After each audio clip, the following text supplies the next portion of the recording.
Hello everyone, मैं दीक्षा। स्वागत है आपका आपके अपने यूट्यूब चैनल में। जुलाई 2024 की विजन आइज की मंथली मैगजीन को कंप्लीट किया जा रहा है, जिसके अंतर्गत देखा जाए तो आपका पार्ट फर्स्ट इसका कंप्लीट हो गया है, जिसमें आपको एक मैराथन क्लास दी गई। आज हमारा इसका पार्ट सेकंड है, जिसके अंतर्गत इसके जो बाकी के बचे टॉपिक हैं उनको कवर किया जाएगा। तो टॉपिक के बारे में जान लेते हैं कि हमने किस किस टॉपिक को पार्ट फर्स्ट के अंतर्गत पढ़ा। जैसे कि आपका भारतीय राज्य व्यवस्था एवं शासन को पढ़ा, इसके अंतर्गत जितने भी टॉपिक आते हैं इनके बारे में। दूसरा आता है आपका अंतर्राष्ट्रीय संबंध को, इसके बारे में पढ़ा। और फिर आपका तीसरा आता है अर्थव्यवस्था यानी इकोनॉमी का।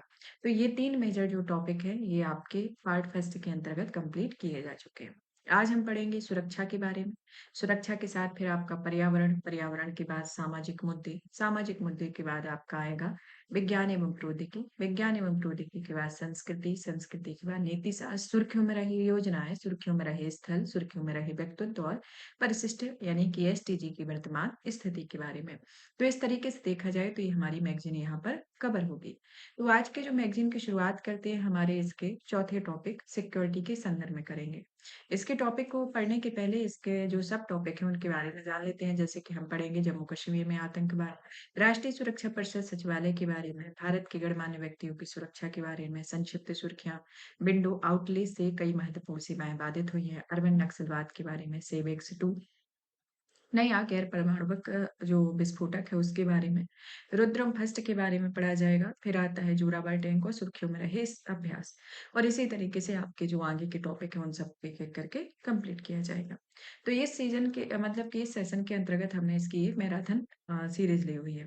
अभी आपको बता दें कि इसके पहले जिस तरीके से आपकी जो मैगज़ीन कंप्लीट कराई जा रही थी, वो आपकी डे बाय डे मतलब कि आपका जैसे कि भारतीय राज्य व्यवस्था एवं शासन है, उसका एक टॉपिक ले लिया, तो वो आपके 8 लेक्चर में आपकी एक मैगज़ीन कंप्लीट होती है।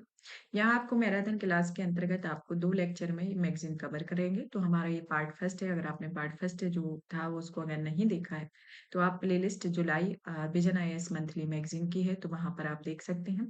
और आपका ये दूसरा वाला जो पार्ट आएगा, आपका जो सिक्योरिटी से शुरुआत करते हैं। चलिए तो जानते हैं इससे रिलेटेड कौन-कौन से टॉपिक हैं और इसमें टॉपिक के संदर्भ में क्या संक्षिप्त में सुर्खियाँ रही हैं।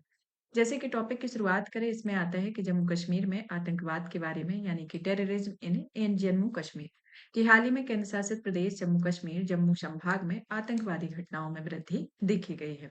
तो ये जम्मू कश्मीर में हाल ही में आतंकवादी घटनाओं में वृद्धि देखी गई, जिसके कारण ये चर्चा में है। तो अब जानते हैं कि अभी प्रेजेंट में ये आतंकवादी जो घटनाएं में वृद्धि देखी गई, तो किस किस क्षेत्र में देखी गई, किस सुरक्षा बल की तैनाती रही, क्या चिंता का विषय रहा, तो इनके बारे में जानेंगे।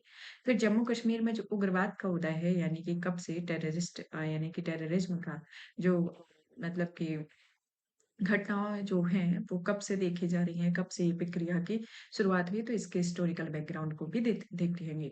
जैसे कि हाल ही में कश्मीर घाटी में आतंकवादी घटनाएँ अपेक्षाकृत सामान्य बात रही, लेकिन जो जम्मू क्षेत्र है, उसमें पिछले 2 दशकों से इस घटनाओं को नहीं देखी गई और जम्मू क्षेत्र में आतंकवादी घटनाओं की गतिविधियों को फिर से उभरना सुरक्षा एजेंसियों के लिए एक चिंता का विषय बन गया है। यानी कि पहले कुछ समय देखा जाए तो ये घटनाएँ नहीं देखने को मिली।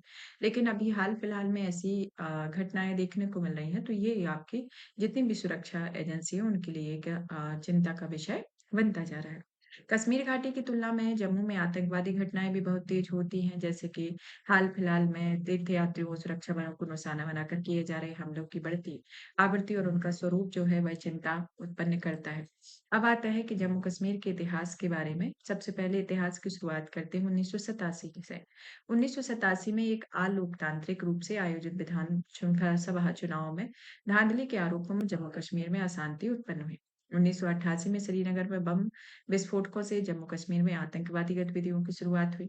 1989 में विभिन्न आतंकवादी समूहों, जिनमें कुछ को पाकिस्तान का समर्थन प्राप्त था और कुछ ने सशस्त्र घटनाओं को अंजाम देना शुरू किया था। और 1990 के दशक के उत्तरार्ध में 2000 के दशक में भारत और पाकिस्तान के बीच शांति वार्ता और विश्वास निर्माण के उपायों के लिए प्रयास किए गए और 2010 के उरी आतंकी हमला, 2016 में पुलवामा आतंकी हमला, 2019 इसके अंतर्गत आदि आए हुए हैं। तो ये जम्मू कश्मीर में उग्रवाद के इतिहास में ये प्रमुख घटनाक्रम इसके अंतर्गत देखने को मिलता है।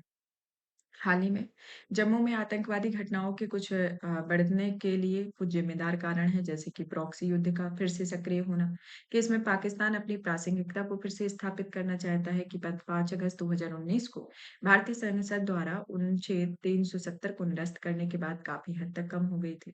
जम्मू में सुरक्षा व्यवस्था का कमजोर होना, जैसे कि 2020 में पूर्वी लद्दाख के गलवान विवाद के बाद जम्मू से बड़ी संख्या में सुरक्षा बलों को हटाकर चीन की सीमा पर तैनात करना, कश्मीर में सुरक्षा स्थिति का देखना कि कश्मीर घाटी में उच्च स्तर की सतर्कता के कारण आतंकवाद समर्थक देशों के लिए बहुत कम संभावना बचती है। जम्मू कश्मीर में आतंकवाद के बने रहने के लिए कुछ उत्तरदायी कारण हैं, जैसे कि कुछ बाह्य कारण होते हैं, कुछ आंतरिक कारण। बाह्य कारण के अंतर्गत देखा जाए कि राज्य प्रायोजित आतंकवाद, जो कि पाकिस्तान जम्मू कश्मीर में सक्रिय आतंकवादी समूहों को लॉजिस्टिक सहायता, प्रशिक्षण एवं सुरक्षित आश्रय प्रदान करता है। छिद्रिल सीमाएं घुसपैठ को बढ़ावा देती है, जैसे कि नियंत्रण रेखा और अंतर्राष्ट्रीय सीमाओं की भू आकृति काफी चुनौतीपूर्ण एवं जटिल रही है। वैश्विक चरमपंथी समूह में वैचारिक प्रभाव देखने को मिलता है। आंतरिक कारण के अंतर्गत देखा जाए तो जैसे राजनीतिक अस्थिरता का होना है, इसमें शासन व्यवस्था में बार-बार परिवर्तन, लंबे समय तक राष्ट्रपति शासन की मौजूदगी एवं लोकतांत्रिक रूप से निर्वाचित लोकप्रिय सरकारों की अनुपस्थिति ने सत्ता संबंधी शून्यता पैदा कर दी है, जिसका आतंकवादी समूह ने लाभ उठाया। धार्मिक और निर्जातीय तनाव देखने को मिलते हैं। राज्य की मनमानी और लोगों का अलगाव देखने को मिलता है। ओवरग्राउंड वर्कर्स इसके अंतर्गत आते हैं, जैसे कि वो वर्कर ओवरग्राउंड वर्कर होते हैं या वो समूह होते हैं जो सशस्त्र गतिविधियों में सीधे भाग लिए बिना आतंकवादी समूहों को लॉजिस्टिक सहायता, खुफिया जानकारी और अन्य गैर लड़ाकू सहायता प्रदान करते हैं, तो इसके अंतर्गत आता है। जम्मू कश्मीर में आतंकवाद का मुकाबला करने के लिए उठाए गए कदम है, जैसे कि पहला आता है संवैधानिक और राजनैतिक पुनर्गठन के बारे में, कि अनुच्छेद 370 को निरस्त किया गया है और 2019 में जम्मू कश्मीर का पुनर्गठन किया गया। कानूनी प्रावधान किए गए कि आतंकवादियों को चिन्हित करने के लिए यूएपीए ने संशोधन में किया और यह जमात इस्लामी को आतंकवादी संगठन घोषित किया गया। सुरक्षा के बारे में कि ऑपरेशन ऑल आउट बेहतर खुफिया जानकारी जुटाने के लिए मल्टी एजेंसी सेंटर की स्थापना करना। विकासात्मक कार्य के संदर्भ में देखा जाए तो प्रधानमंत्री विकास पैकेज भारत सरकार में केंद्र शासित जम्मू और कश्मीर औद्योगिक विकास के लिए केंद्रीय क्षेत्र की योजना के रूप में जम्मू कश्मीर के लिए नई औद्योगिक विकास योजना की तैयारी की है। विश्वास निर्माण के लिए उपाय, जैसे कि ऑपरेशन सद्भावना या गुडविल 2023 में आतंकवाद छोड़ने वाले लोगों के लिए पुनर्वास नीति आदि रही है। अंतर्राष्ट्रीय कूटनीति के संदर्भ में आतंकवाद को समर्थन देने में पाकिस्तान की भूमिका को अलग अलग अंतर्राष्ट्रीय फोरम में उजागर करने के लिए भारत के प्रयास, पुलवामा आतंकी घटना के बाद पाकिस्तान को एफएटीएफ की ग्रे लिस्ट में शामिल करने का प्रयास किया गया है, तो इसके अंतर्गत आता है। आगे की राय में देखा जाए तो इसमें कुछ राजनीतिक है, जैसे कि लोकतांत्रिक प्रक्रियाओं में स्थानीय आबादी का विश्वास फिर से प्राप्त करने के लिए स्वतंत्र और निष्पक्ष चुनाव सुनिश्चित करना चाहिए, जिसमें जम्मू कश्मीर के सितंबर और अक्टूबर 2024 में विधानसभा चुनाव में हालिया घोषणा से सही दिशा में उठाया गया कदम। सुरक्षा और खुफिया तंत्र के अंतर्गत देखा जाए तो सेना ने अपनी शक्ति का उपयोग ऊंचाई वाले क्षेत्रों पर अपना नियंत्रण स्थापित करने और नियंत्रण रेखा पर सतर्कता बढ़ाने और सीमा सुरक्षा में वृद्धि करने के लिए कर सकती है। सीमा प्रबंधन देखने को मिलता है कि इसमें मध्य घुसपैठ को रोकने के लिए मधुकर गुप्ता समिति की सिफारिशों के अनुसार सीमा पर अवसंरचनात्मक कार्यों को मजबूत करना, सुरक्षा बलों की सामरिक तैनाती करना, सीमाओं की सुरक्षा में प्रौद्योगिकी का प्रभाव उपयोग करना आदि कदम उठाने चाहिए।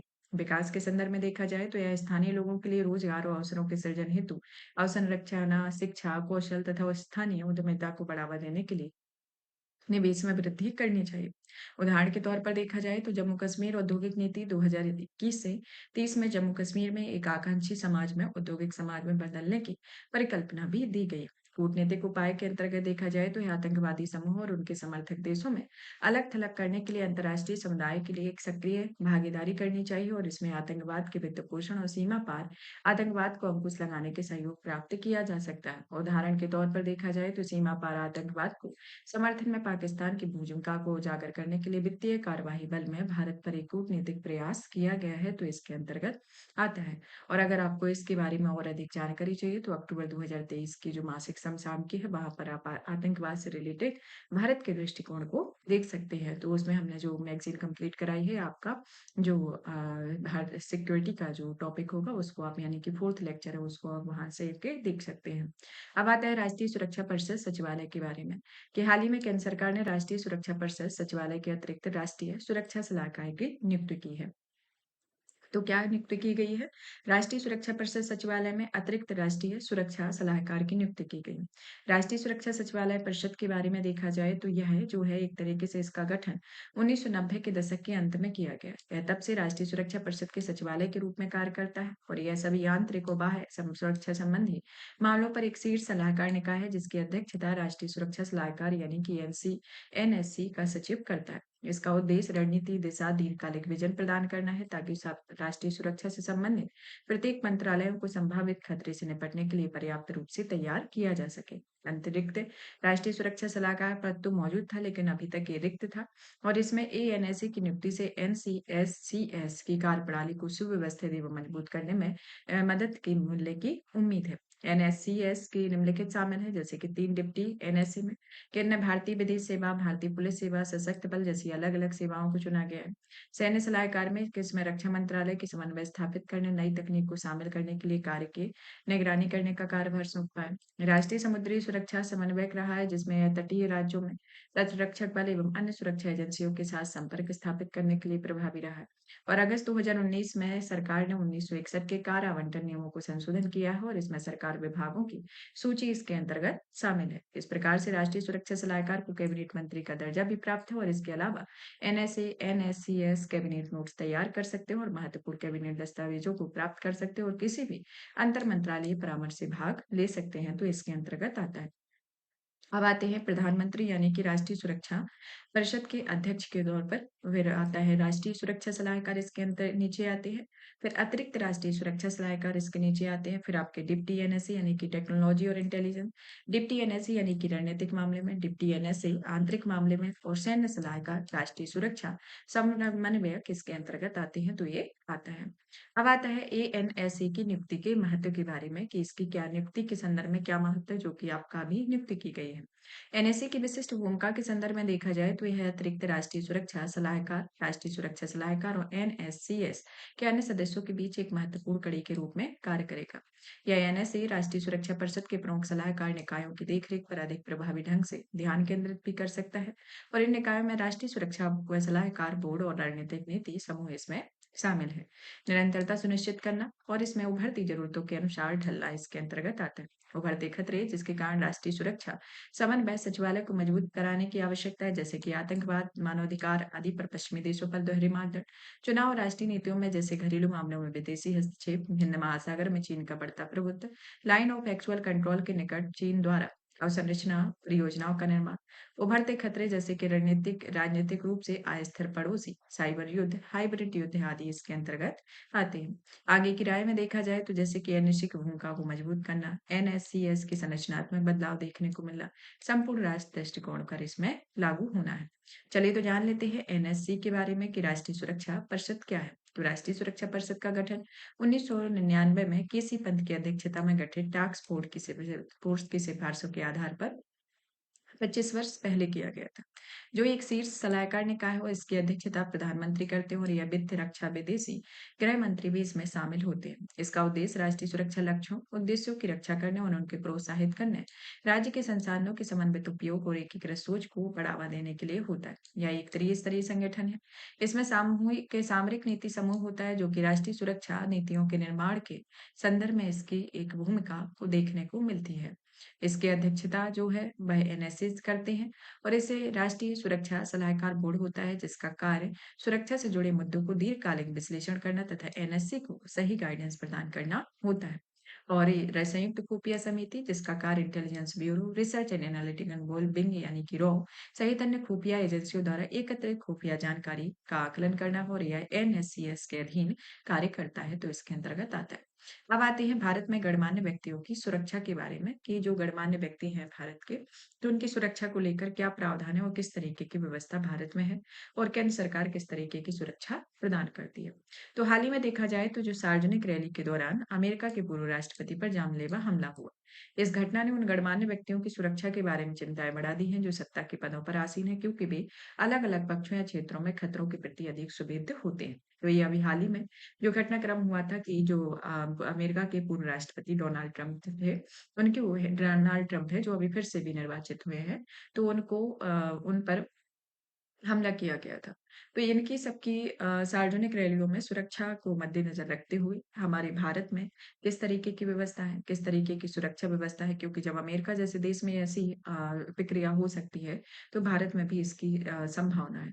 तो एक संभावना को देखते हुए कि किस तरीके की सुरक्षा व्यवस्था है, केंद्र सरकार क्या सुरक्षा प्रदान करती हो और कौन जो गणमान्य व्यक्ति हैं, तो उनके लिए किस तरीके की सुरक्षा अभी प्रेज़ेंट में प्रदान की जाती है और किस तरीके का अगर उस तरीके से नहीं प्रदान की जाती है, तो किस तरीके का प्रारूप होना चाहिए कि वो भविष्य में सुरक्षित रहें। तो इसके अंतर्गत देखा जाए, क्योंकि अभी एक एग्ज़ाम्पल ही है कि जब अमेरिका में इस तरीके की घटना हुई है, तो भारत में होने की पॉसिबिलिटी इस तरीके की हो सकती है। बट ज़रूरी नहीं है कि वहाँ हुई है तो यहाँ भी हो, लेकिन एक सुरक्षा के मुद्दे से देखा जाए, तो उसको हम लेकर चल सकते हैं। जैसे कि भारत में गणमान्य व्यक्तियों की सुरक्षा व्यवस्था के बारे में देखा जाए, तो भारत में गणमान्य व्यक्तियों या कुछ अन्य नागरिकों सहित विशिष्ट व्यक्तियों को निम्नलिखित आधार पर विशेष सुरक्षा कवर या कवच प्रदान किया जाता है। जैसे कि आधिकारिक पद के तौर पर देखा जाए, तो इसमें कुछ विशिष्ट श्रेणी के पद में बैठे व्यक्तियों को कानूनी तौर पर सुरक्षा कवर दिया जाता है, जैसे केंद्रीय मंत्री, मुख्यमंत्री, सुप्रीम कोर्ट, हाई कोर्ट के न्यायाधीश आदि। और इस तरह से सुरक्षा कवर का जो उद्देश्य है, साहसिक और निष्पक्ष निर्णय लेने में सहायता करना और आमतौर पर जब भी अपने पद से सेवानिवृत्त होते हैं, तो उनकी सुरक्षा वापस ले ली जाती है। खतरे की धारणा के बारे में कि इसमें अन्य विशिष्ट व्यक्तियों को खतरे के आकलन पर आधार में सुरक्षा प्रदान की जाती है और किसी भी व्यक्ति को सुरक्षा प्रदान करने की जिम्मेदारी मुख्य रूप से उस राज्य सरकार या केंद्र शासित प्रदेश के प्रशासन की होती है और जिसके क्षेत्राधिकार में ऐसा व्यक्ति या सामान्यतः निवास करता है।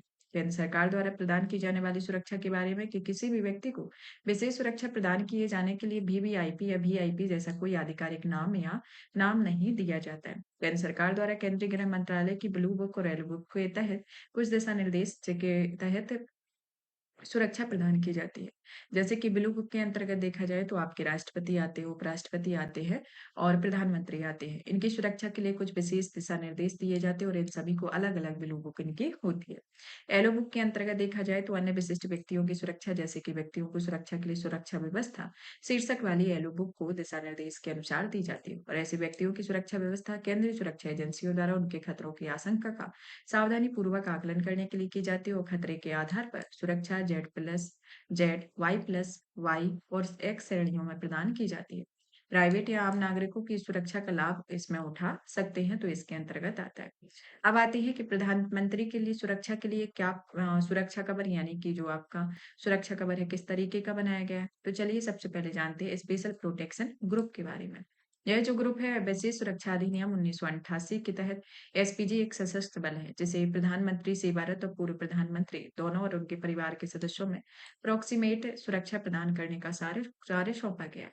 सड़क, रेल, विमान आदि में यात्रा के दौरान साथ रहकर इसमें सुरक्षा प्रदान की जाती है और प्रॉक्सिमेट सुरक्षा इसे कहा जाता है, जिनमें समारोह, कार्यस्थल, निवास या ठहराव के स्थान भी इसमें शामिल होते हैं। अन्य प्राधिकृत अधिकारियों की जिम्मेदारियां रहती हैं, जैसे कि प्रधानमंत्री की सुरक्षा व्यवस्था में अंतिम निर्णय की जिम्मेदारी एसपीजी की होती है और ये अनेक हितधारकों भी इसमें प्रधानमंत्री की सुरक्षा सुनिश्चित करने के लिए शामिल होते हैं। ऐसे प्रधानमंत्री किसी राज्य की यात्रा कर रहे हो या सुरक्षा की समग्र जिम्मेदारी में राज्य पुलिस की भी होती है और केंद्रीय खुफिया एजेंसी सुरक्षा को लेकर किसी भी खतरे के बारे में सुरक्षाएं प्रदान करने के लिए जिम्मेदार होती है, तो इसके अंतर्गत आता है। अब आती है हमारी संक्षिप्त सुर्खियां कि न्यूज इन शॉर्ट्स यानी कि सुर्खियां कौन कौन सी रही उनके बारे में कि विंडीज आउटलेट से कई महत्वपूर्ण सेवाएं बाधित हुई हैं, यानी कि IT disruption and impact of critical services के बारे में कि माइक्रोसॉफ्ट विंडोज सिस्टम ने फाल्कन सेंसर कॉन्फ़िगरेशन अपडेट के लिए लॉजिस एरर के कारण आउटेज जारी किया हुआ है। यह जो है इस वजह से सिस्टम क्रैश हो गया और ब्लू स्क्रीन ऑफ डेथ की स्थिति उत्पन्न हो गई है। इसमें स्वास्थ्य सेवा और बैंकिंग जैसे महत्वपूर्ण क्षेत्रों के कार्यप्रणाली को प्रभावित कर दिया है। ब्लू स्क्रीन ऑफ डेथ यानी कि बीएसओडी एक तरीके से विंडोज आधारित पर्सनल कंप्यूटर की एक क्रिटिकल एरर स्क्रीन होती है जिसका कंप्यूटर कार्य करना बंद कर देता है और ब्लू स्क्रीन पर एरर का मैसेज दिखता है। आरबीआई के आकलन के अनुसार भारत में 10 बैंकों और गैर बैंकिंग वित्तीय कंपनियों को इस बैंकिंग आउटेज के कारण मामूली व्यवधान का सामना करना पड़ता है। महत्वपूर्ण सेवाओं पर आईटी आउटलेज के प्रभाव के बारे में देखा जाए, तो इसमें आर्थिक व्यवधान देखे जाते हैं, जैसे कि वित्तीय बाजारों में लेन-देन में रुकावट आती है। क्लाउड सर्विसेज पर निर्भर व्यवसायियों को थोड़ी देर के लिए बंद करना पड़ता है, जैसे कि उदाहरण के तौर पर 2021 में नेशनल स्टॉक एक्सचेंज के बड़े आउटलेज के कारण लगभग 4 घंटे का कारोबार रुका रहता है। और स्वास्थ्य देखभाल सेवा पर प्रभाव जो देखा जाए, तो जैसे कि आपका 2017 में यूनाइटेड किंगडम के अस्पतालों में सिस्टम पर वानाक्राई रैम्सवेयर साइबर अटैक के कारण 19,000 अपॉइंटमेंट रद्द कर दिए गई थी, तो इसके अंतर्गत एक उदाहरण के तौर पर देख सकते हैं। फिर आता है कि सरकार के कामकाज और सुरक्षा व्यवस्था पर प्रभाव देखने को मिलता है। परमाणु ऊर्जा संयंत्र 2020 से साइबर हमले की वजह से उनकी सुरक्षा प्रभावित हुई है। अन्य क्षेत्र पर प्रभाव देखा गया है। अब आते हैं कि भारत में डिजिटल अवसंरचना के समक्ष क्या-क्या खतरे हैं, जैसे कि आयात पर अधिक निर्भर होना, कि यहाँ भारत आईटी, हार्डवेयर और सॉफ्टवेयर के लिए आयात पर अत्यधिक निर्भर है। किन्हीं वजहों से इनके आयात में व्यवधान आने पर इनकी आपूर्ति श्रृंखला बाधित होती है। अधिक डिजिटल फुटप्रिंट लेकिन कम डिजिटल साक्षरता देखने को मिलती है, जिसमें भारत में बड़ी संख्या में डिजिटल प्लेटफॉर्म से जुड़े हुए हैं। एक रिपोर्ट की यानी कि केंद्रीय श्रमिक शिक्षा बोर्ड की रिपोर्ट के अंतर्गत ये डेटा दिया गया है। डेटा कहीं अन्य सुरक्षित रखने की व्यवस्था नहीं होना, अन्य प्रभाव इसके अंतर्गत देखने को मिलते हैं। डिजिटल अवसंरचनाओं की सुरक्षा के लिए उठाए गए जो कदम है, जिसमें आता है संस्थागत उपाय, जो कि राष्ट्रीय महत्वपूर्ण सूचना अवसंरचना संरक्षण केंद्र, सुरक्षा साइबर एजेंसी, सर्ट जैसी संस्थानों की स्थापना की गई है। कानूनी उपाय देखने को मिलता है, जैसे कि डिजिटल व्यक्तिगत डेटा संरक्षण अधिनियम 2023 और सूचना प्रौद्योगिकी अधिनियम 2000 लागू किए गए। नीतिगत उपाय रहे हैं कि रसाई राष्ट्रीय साइबर सुरक्षा नीति 2013 इसके अंतर्गत जारी की गई है। तो इस तरीके से देखा जाए तो ये साइबर सुरक्षा से जुड़े मुद्दे आते हैं। अब आते हैं हम नेक्स्ट टॉपिक की ओर, अर्बन नक्सलवाद के बारे में, कि अर्बन नक्सलवाद क्या है? कि हाल ही में देखा जाए तो महाराष्ट्र विधानसभा में महाराष्ट्र विशेष सार्वजनिक सुरक्षा विधेयक 2024 को पेश किया गया है। इस विधेयक का जो उद्देश्य रहा है वह अर्बन नक्सलवाद की गतिविधियों को अंकुश लगाना है। तो चलिए जान लेते हैं कि आखिर अर्बन नक्सलवाद क्या है, इसको शुरुआत कब से हुई, किस तरीके के नक्सलवाद होते हैं और प्रेजेंट में अगर ये विधेयक पारित किया गया है, ये पेश किया गया है तो उसके पीछे क्या रीजन है और कौन-कौन से इसके अंतर्गत प्रावधान है। तो इसमें देखा जाए तो इसमें संदिग्ध व्यक्तियों को कई तरह की गतिविधियों के खिलाफ कार्रवाई करने के प्रावधान है। इन गतिविधियों में कानून की अवज्ञा करने के लिए उकसाना और इसके लिए प्रचार करना शामिल होता है। संदिग्ध गतिविधियों में शामिल संगठनों को गैर कानूनी घोषित करने का प्रावधान किया गया है, जिसके अलावा जिला मजिस्ट्रेट या पुलिस आयुक्तों को मुकदमा चलाने की अनुमति दी गई है। किसी संगठन को गैर कानूनी गतिविधि रोकथाम अधिनियम 1967 के तहत गैर कानूनी घोषित किया जा सकता है और यूएपीए के तहत मुकदमा चलाने के लिए केंद्र और राज्य सरकारों की मंजूरी भी आवश्यक होती है। अब आता है कि आखिर अर्बन नक्सलवाद क्या होता है उसके बारे में। नक्सलवाद से आशय वामपंथी उग्रवाद या माओवाद से होता है, जो हिंसक साधनों के जरिए राज्य की सत्ता को उखाड़ फेंकने में विश्वास रखते हैं। भारत में नक्सलवाद की उत्पत्ति जो है वह 1967 में पश्चिम बंगाल में नक्सलवाड़ी गांव में हुए विद्रोह से मानी जाती है और अर्बन नक्सलवाद की कोई मानक परिभाषा नहीं है। यह टर्म आमतौर पर शहरी क्षेत्रों में नक्सलवाद की सक्रियता बढ़ाने के प्रयासों के लिए उपयोग किया जाता है और यह ग्रामीण नक्सलवादी राज्य के खिलाफ हिंसा के साधनों का इस्तेमाल करते हैं, जबकि अर्बन नक्सली ऐसे हिंसक साधनों के प्रयोग से परहेज करते हैं। ग्रामीण नक्सलवाद की तुलना अर्बन नक्सलवाद को कम जनधन प्राप्त होता है, यानी कि जन समर्थन कम प्राप्त होता है और इसका मुख्य रीजन होता है कि ग्रामीण क्षेत्रों की तुलना में शहरी क्षेत्रों में शिक्षा के बेहतर अवसर और अवसंरचना उपलब्ध है और सरकार या प्रशासन तक पहुंच भी आसान होती है, जिस कारण से देखा जाए तो अर्बन नक्सलवाद के ग्रामीण नक्सलवाद से कम जन समर्थन प्राप्त होता है। अब आते हैं हम नेक्स्ट की ओर, सेवेक्स 2 यानी कि नया गैर परमाणविक विस्फोटक के बारे में, कि भारत में शक्तिशाली गैर परमाणविक विस्फोटक सेवेक्स 2 बनाया हुआ है। यह विस्फोटक जो है सोलर इंडस्ट्री की सहायक कंपनी इकोनॉमिक एक्सप्लोसिव लिमिटेड ने मेक इन इंडिया पहल के तहत इसे बनाया है। भारतीय नौसेना के प्रमाणित किया गया। सेवेक्स 2 को नई विधि से तैयार किया गया है और यह विश्व में सबसे शक्तिशाली गैर परमाणु विस्फोटक में से एक होती है। यह जो है इसमें के अंतर्गत देखा जाए तो सेवेक्स 2, सेवेक्स थर्ड्स और सेमेक्स 4 के बारे में देख लेते हैं। सेवेक्स 2 जो है वह हाई मेल्टनिंग विस्फोटक पर आधारित है और यह एक मानक ट्राई नाइट्रो टोल्यूइन की तुलना में लगभग 2.01 गुना घातक होता है। ट्राई नाइट्रो टोल्यूइन क्या एक प्रकार का विस्फोटक होता है जिसका उपयोग सैन्य गोले, बम, ग्रेनेड और औद्योगिक उपयोग में पानी के नीचे इनके जमने के पानी के नीचे विस्फोट के जरिए तोड़ने में चट्टानों को तोड़ने में काम करता है। अब आते हैं सिटबेक्स फर्स्ट के बारे में, जो कि एक तरीके से थर्मोबैरिक विस्फोटक गहन ऊष्मा की अधिक अवधि का विस्फोटक उत्पन्न करता है और यह दुश्मन के बंकरों, सुरंगों और अन्य किलेबंद स्थानों को निशाना बनाने के लिए अधिक उपयोगी है। सिमेक्स 4 जो एक तरीके से ऐसा गोला बारूद या म्यूनेशन होता है जिसमें मानक विस्फोटकों की तुलना में भंडारित करना, किसी अन्य जगह ले जाना, हैंडलिंग करना अधिक सुरक्षित होता है और यह मानक विस्फोटकों की गलती से विस्फोटक होने की संभावना इसमें अधिक होती है। नेक्स्ट आते हैं रुद्रम फर्स्ट के बारे में। रुद्रम फर्स्ट जो है एक तरीके से पहली स्वदेशी anti radiation missile Rudram first का सफल परीक्षण भारत में पहली बार किया गया। रुद्रम फर्स्ट जो है यह मिसाइल रक्षा एवं अनुसंधान विकास संगठन डीआरडीओ ने भारतीय वायुसेना के लिए विकसित किया है और हवा से सतह पर मार करने के लिए सक्षम है।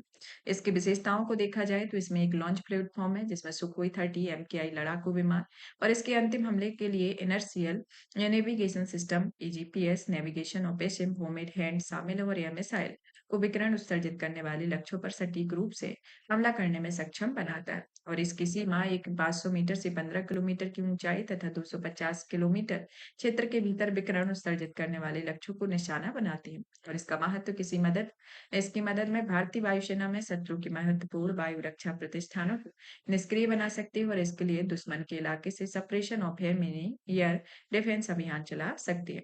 अब आती है जोरावर टैंक के बारे में। जोरावर टैंक जो है एक तरीके से रक्षा एवं अनुसंधान विकास संगठन यानी कि डीआरडीओ ने देश के स्वदेशी हल्के टैंक जोरावर्ट के प्रोटोटाइप का अनावरण किया। यह जो टैंक है एक तरीके से डीआरडीओ के निजी क्षेत्र की फर्म एलएनटी ने संयुक्त रूप से इसे विकसित किया है और इसका नाम महान जनरल जोरावर सिंह के नाम पर रखा गया और उन्होंने तिब्बत में कई सैन्य सफलताएं अर्जित की हुई हैं। अब आते हैं सुर्खियों में रहे प्रमुख अभ्यास के बारे में। जैसे कि नोमेटेड एलिफेंट जो है वह भारत और मंगोलिया की सीमाओं के बीच आयोजित किया गया है, जो एक संयुक्त सैन्य अभ्यास है। इसी मेघालय में आयोजित किया गया प्रेजेंट टाइम में। फिर आते हैं मैत्री अभ्यास जो कि भारत और थाईलैंड के बीच आयोजित संयुक्त सैन्य अभ्यास है और यह थाईलैंड में आयोजित किया गया। रिमपैक अभ्यास जो कि रिम ऑफ द पैसिफिक अभ्यास के 29वें संस्करण का उद्घाटन समारोह संयुक्त राज्य अमेरिका की हवाई में आयोजित किया गया और इसका आयोजन हर 2 साल यानी कि द्विवार्षिक तौर पर किया जाता है। क्योंकि आपसे अगर युद्धाभ्यास पूछा जाता है तो कई बार क्या होता है कि आपसे जैसे कि पूछ लिया जाता है कि ये जैसे कि मैत्री युद्ध अभ्यास है, नोमेडिक है, तो ये किन देशों के मध्य हुआ? साथ ही साथ कभी-कभी ये 1 वर्षीय है या द्विवर्षीय है या फिर अभी प्रेजेंट में इसे किस देश में आयोजित किया गया है? जैसे कि भारत और अन्य देश इसके अंतर्गत शामिल हैं, यानी कि 2 देशों के बीच ये अभ्यास हुआ। तो ये किस देश में इसका अभ्यास किया गया? तो उससे रिलेटेड आपके क्वेश्चन आते हैं। अब आते हैं फ्रीडम एज अभ्यास, जो कि दक्षिण कोरिया, संयुक्त राज्य अमेरिका और जापान ने अपना पहला त्रिपक्षीय बहुक्षेत्रीय अभ्यास फ्रीडम एज शुरू किया हुआ है। फ्रीडम एज अभ्यास के बारे में देखा जाए तो यह अभ्यास दक्षिण कोरिया के दक्षिणी द्वीप जेजू में आयोजित हो रहा है और हाल ही में उत्तर कोरिया और रूस से सुरक्षा सहयोग को मजबूत करने के लिए व्यापक रणनीतिक साझेदारी संधि पर हस्ताक्षर किए और यह अभ्यास इसी संधि के खिलाफ प्रतिक्रिया में आयोजित हो रहा है। इस अभ्यास के अंतर्गत देखा जाए तो इसमें मिसाइल रक्षा, वायु रक्षा, एंटी सबमरीन युद्ध, खोज बचाव, समुद्री अवरोध या रक्षात्मक साइबर प्रशिक्षण पर जोर दिया जा रहा है। पिच ब्लैक अभ्यास के बारे में कि भारतीय वायुसेना का दल पिच ब्लैक अभ्यास 2024 में हिस्सा ले रहा है। यह अभ्यास ऑस्ट्रेलिया में आयोजित हो रहा है जो कि एक बहुराष्ट्रीय अभ्यास है। इसे आयोजन हर 2 साल में किया जाता है। सागर कवच 01/24 अभ्यास के बारे में, जो कि तटीय सुरक्षा अभ्यास है। इसका आयोजन आंध्र प्रदेश के तट पर किया गया। इसका उद्देश्य समुद्र से गैर परंपरागत खतरों में निपटने में तटीय सुरक्षा तंत्र की प्रभावशीलता की जांच करना है। इसमें भारतीय नौसेना, तटरक्षक बल, समुद्री पुलिस, मत्स्यिकी और सीमा शुल्क, अन्य सुरक्षा से जुड़े पहलू इसके अंतर्गत आते हैं। यहाँ पर देखा जाए तो सुरक्षा से रिलेटेड जो टॉपिक है हमारा यहाँ पर फिनिश होता है। अब हमारा नेक्स्ट टॉपिक आता है पर्यावरण एवं इन्वायरमेंट के बारे में, कि इन्वायरमेंट से रिलेटेड आपके जुलाई माह में क्या-क्या महत्वपूर्ण घटनाक्रम रहा उनके बारे में। तो इसमें पहला आता है कि खुले समुद्र पर संयुक्त राष्ट्र संधि यानी कि हाई सीज ट्रीटी के बारे में। तो ये सुर्खियों में क्यों है इसके बारे में देखा जाए तो केंद्रीय मंत्रिमंडल ने भारत को राष्ट्रीय अधिकार क्षेत्र से परे क्षेत्रों में जैव विविधता समझौते पर हस्ताक्षर करने पर मंजूरी दी है। इसे खुले समुद्र पर संयुक्त राष्ट्र संधि या हाई ट्रीटी सी ट्रीटी के नाम से जाना जाता है और यह पृथ्वी विज्ञान मंत्रालय भारत में बीबीएनजे समझौते के कार्यान्वयन का नेतृत्व करेगा। खुला सागर या हाई सी या उच्च सागर क्या है इसके बारे में देखा जाए तो इसकी परिभाषा जो है वह खुला सागर किसी भी देश के राष्ट्रीय अधिकार क्षेत्र के बाहर का क्षेत्र होता है। यह जो क्षेत्र है एक तरीके से राष्ट्रीय अधिकार क्षेत्र उनके समुद्र तट से समुद्र की ओर 200 नॉटिकल मील यानी कि 370 किलोमीटर तक फैला होता है, जिसे अनन्य आर्थिक क्षेत्र भी कहा जाता है। ग्लोबल कॉमन्स या वैश्विक साझा क्षेत्र जो एक तरीके से खुला समुद्री क्षेत्र कुल महासागर क्षेत्र का लगभग 64% यानी कि लगभग 2/3 क्षेत्र को कवर करता है और इसे ग्लोबल कॉमन्स माना जाता है। बीबीएनजे समझौते के बारे में, जैसे राष्ट्रीय आरक्षित अधिकार क्षेत्र से परे क्षेत्रों की समुद्री जैव विविधता के संरक्षण और संधारणीय उपयोग के समझौता के अंतर्गत इसे औपचारिक रूप से लागू किया गया। यह जो है अनक्लोज के तहत इसे संयुक्त राष्ट्र सुरक्षण समुद्री कानून अभिसमय के तहत एक अंतर्राष्ट्रीय संधि है, जिसे बीबीएनजे समझौता इसका लागू होता है। अंक्लोज के अंतर्गत इसका तीसरा कार्यान्वयन समझौता होगा, जिसके अंतर्गत 2 समझौते हैं। इसका कार्यान्वयन 1994 में समझौता रहा है, जो कि समुद्री क्षेत्र में खनिज संसाधनों की खोज निष्कर्षण से संबंधित है। 1995 का संयुक्त राष्ट्र फिश स्टॉक समझौता, जो कि राष्ट्रीय और अंतर्राष्ट्रीय जल क्षेत्रों में फैले अत्यधिक प्रवासी मछली प्रजातियों के स्टॉक के संरक्षण और प्रबंधन से संबंधित होता है। समझौते के प्रमुख मार्गदर्शन सिद्धांत के बारे में देखा जाए तो इसमें आता है जैसे कि प्रदूषक द्वारा भुगतान का सिद्धांत। दूसरा आता है मानव जाति की साझी विरासत सिद्धांत। तीसरा आता है समुद्री वैज्ञानिक अनुसंधान की स्वतंत्रता। चौथा आता है समानता का सिद्धांत और लाभों का उचित या न्यायसंगत साझाकरण। ऐतिहासिक सिद्धांत आता है पारिस्थितिकी तंत्र आधारित दृष्टिकोण, देशज लोगों के पारंपरिक ज्ञान के उपयोग करना इसके अंतर्गत आता है। अंगीकरण के संदर्भ में देखा जाए तो इसे 2023 में अपनाया गया था और ये वर्षों तक हस्ताक्षर के लिए खुला रहेगा और इसमें 60 देशों में यह भी पुष्टि के अंतर्गत 120 दिन बाद ये लागू होगा और यह एक तरीके से कानूनी रूप से बाध्यकारी अंतर्राष्ट्रीय संधि होगी। अब आता है कि इसमें जून 2024 में 91 देशों ने बीबीएनजी समझौते पर हस्ताक्षर किए, जिसमें 8 पक्षकारों ने इसकी पुष्टि की और इसका उद्देश्य वर्तमान एवं दीर्घावधि में राष्ट्रीय अधिकार क्षेत्र से परे क्षेत्रों की समुद्री जैव विविधता का संरक्षण एवं संधारणीय उपयोग सुनिश्चित करना होता है। बीबीएनजे समझौते के बारे में देखा जाए तो इसे लागू होने का जो दायरा है राष्ट्रीय अधिकार क्षेत्र से परे समुद्री क्षेत्रों में लागू होता है। यहाँ पर खुला समुद्र भी शामिल है और यहाँ पर किसी भी युद्धपूर्व सैन्य विमान या नौसेना सहायता पे लागू नहीं होता है। संस्थागत व्यवस्था के अंतर्गत देखा जाए तो इसमें निम्नलिखित शामिल है जैसे कि पक्षकारों सम्मेलन, कि कॉप की संधि के पक्षकारों के सम्मेलन शामिल है और ये निर्णय लेने वाला मुख्य निकाय होगा और यह पर्यावरणीय प्रभाव आकलन पर कुछ मामले निर्णय नहीं ले सकता है।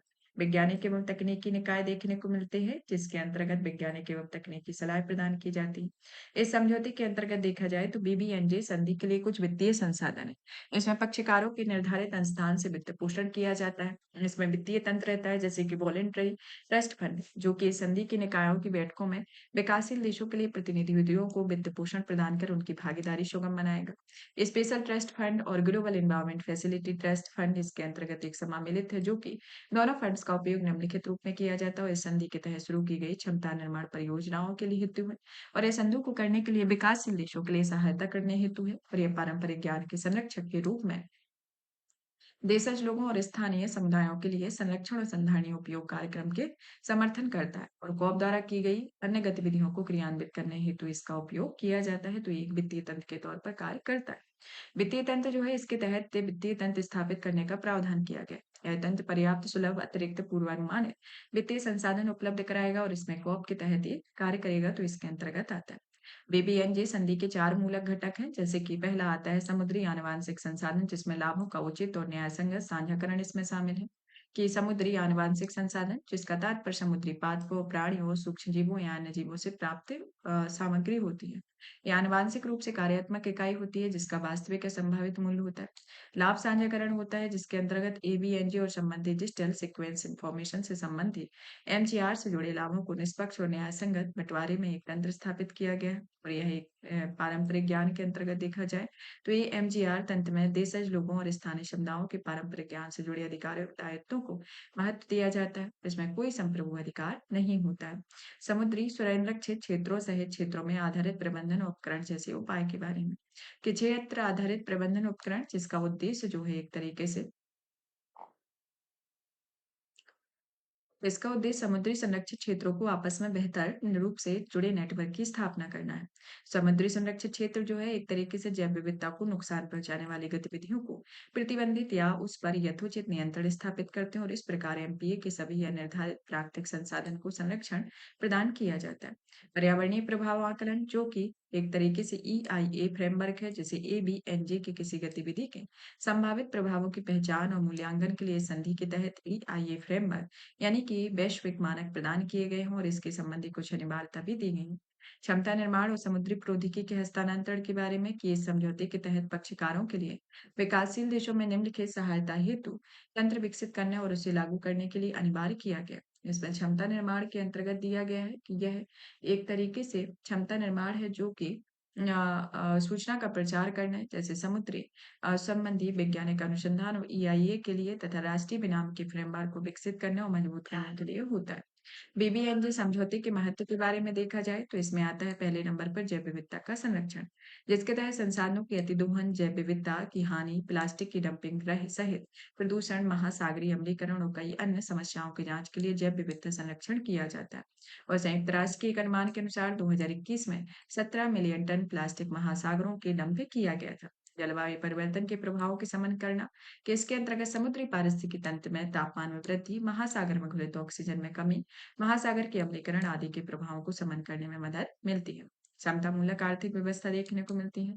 भारत के लिए सामरिक महत्व में देखा जाए तो सामरिक विस्तार, संसाधन लाभ और पारंपरिक ज्ञान को बढ़ावा देना होता है, तो इसके अंतर्गत देखा जाता है। और निष्कर्ष के तौर पर देखा जाए तो एक तरीके से विशाल महासागरीय क्षेत्र में एक महत्वपूर्ण भूमिका निभाता है, जो कि लंबे समय से लंबित बीबीएनजी समझौते को अंतिम रूप देना संभव है। और यह समझौता हाल ही में शुरू की गई महत्वाकांक्षी 30x30 जो स्कीम है उसके अंतर्गत, यानी कि ये पहल है, उसे 2030 तक 23% समुद्री पारिस्थितिकी तंत्र के संरक्षण को प्रदान करने में एक तरीके से महत्वपूर्ण भूमिका निभाएगा।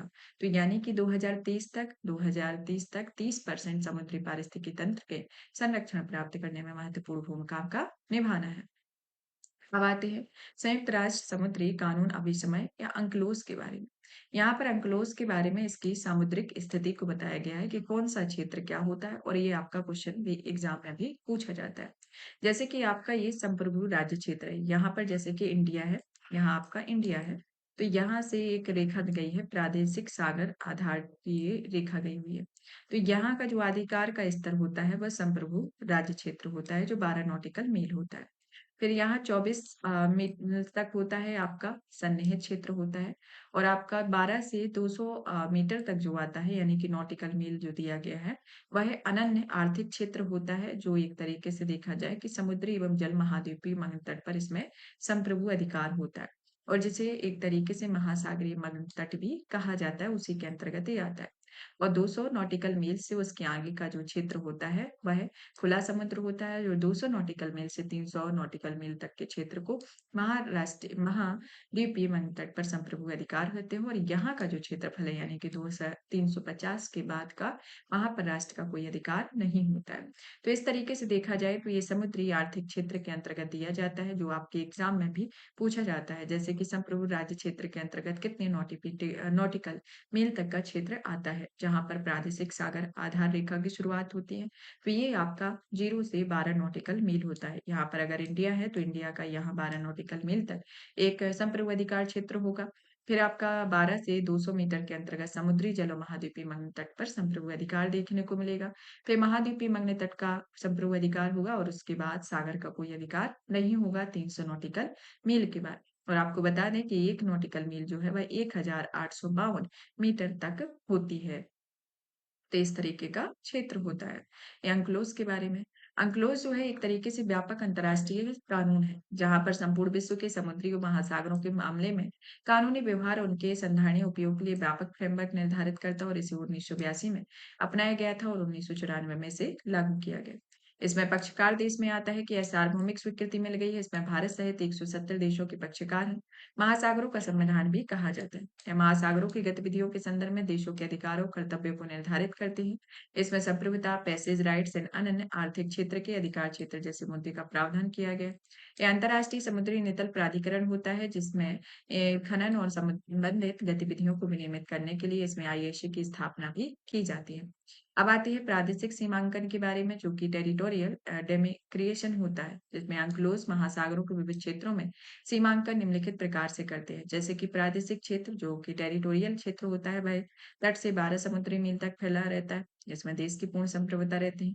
सन्निहित क्षेत्र जो तो कॉन्टिन्यूअस क्षेत्र होता है, जो 24 समुद्री मील तक फैला होता है। अनन्य आर्थिक क्षेत्र जो कि 200 नॉटिकल मील तक, और खुला सागर जो होता है वह एक, इसमें किसी का भी अधिकार क्षेत्र नहीं आता है, यानी कि यह किसी के भी देश के भी अधिकार क्षेत्र में नहीं आता है। समुद्री नितल जोनिंग प्रणाली के बारे में, यह प्रणाली जो है वह उपमृदा और उससे मौजूद संसाधनों के लिए अंक्लोज के लिए निम्नलिखित जोनिंग प्रणाली स्थापित की गई है। महाद्वीपीय मंथन कि यह किसी भी देश में मुख्य भूभाग प्राकृतिक रूप से जुड़ा रहता है, और यह उस देश के प्रादेशिक समुद्र या यहाँ तक कि ईईजेड से भी आगे तक फैला होता है। इस संसाधनों के अन्वेषण और दोहन से संबंधित देश का एक संप्रभु अधिकार होता है। इसका क्षेत्र जो है मानव जाति की साझी विरासत है और समुद्री तल से संबंधित खनिज संसाधनों से जुड़ी गतिविधियां समग्र मानव जाति के लाभ के लिए संचालित की जाएंगी तो इसके अंतर्गत आता है।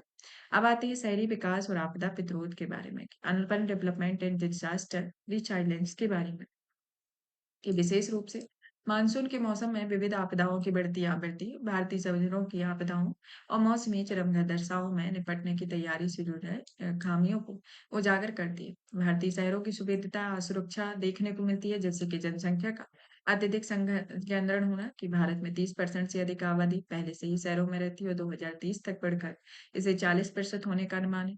अनियोजित शहरीकरण देखा जाता है कि भारत में अनियोजित शहरीकरण का विकास काफी हद तक अनियोजित रहा और राष्ट्रीय शहरी कार्य संस्थान में एक शोध पत्र के अनुसार चेन्नई, कोलकाता, मुंबई जैसे महानगर 2014 में पर्यावरण क्षरण की अधिकतम सीमा तक पहुंच गए हैं। जलवायु परिवर्तन, जो कि जलवायु परिवर्तन से बुनियादी ढांचे पर अधिक दबाव पड़ता है, जिसमें हीट वेव, शहरी बाढ़, चक्रवात जैसी आवृत्ति और तीव्रता इसमें देखने को मिलती है। अगस्त 2023 में हिमाचल प्रदेश के शिमला और सोलन जिलों में मूसलाधार बारिश से भूस्खलन, अचानक बाढ़ और बादल फटने की घटनाएं हुई थी, जिससे जीवन और आजीविका में बाधा उत्पन्न हुई है। आपदा प्रतिरोधी शहर क्या है? चलिए तो इनके बारे में जानते हैं। ये जो शहर है इसके अंतर्गत देखा जाए तो इसमें आता है राष्ट्रीय आपदा प्रबंधन संस्थान के अनुसार आपदा प्रतिरोधी शहर एक तरीके से ऐसा शहर होता है जो समझदारी से भवन निर्माण संहिता का पालन किया जाता है। ये अनौपचारिक बस्तियों को बाढ़ क्षेत्र या खड़ी ढलानों जैसे कि संवेदन क्षेत्रों में नहीं बनाया जाता और ऐसे शहर में एक समावेशी, सक्षम और जवाबदेही स्थानीय सरकार होती है जो संधारणीय शहरीकरण पर ध्यान केंद्रित करती है। और ऐसे शहर जिसका ऐसा संगठन जहां आपदा से होने वाले नुकसान, खतरों को जोखिम, जनता की सुरक्षा पर एक साझा राष्ट्रीय या स्थानीय सूचना आधार बनाए रखता है और ऐसे शहर में लोगों के स्थानीय प्राधिकारियों के साथ मिलकर अपने शहर की योजना बनाने, निर्णय प्रक्रिया में भाग लेने का अधिकार दिया जाता है। साथ ही स्थानीय स्वदेशी ज्ञान, क्षमताओं और संसाधनों को महत्व भी दिया जाता है।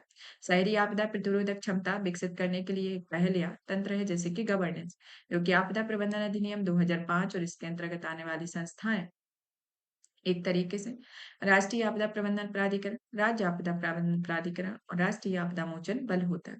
राष्ट्रीय आपदा प्रबंधन नीति 2009, जो कि एक समग्र, सक्रिय, विविध आपदा उन्मुख और प्रौद्योगिकी संचालित रणनीति विकसित करने के लिए एक सुरक्षित और आपदा प्रतिरोधी भारत का निर्माण करने की परिकल्पना की गई है। राष्ट्रीय आपदा प्रबंधन योजना 2016, जो कि आपदा प्रबंधन चक्र के सभी चरणों के लिए सरकारी एजेंसियों के फ्रेमवर्क और दिशा प्रदान करती है।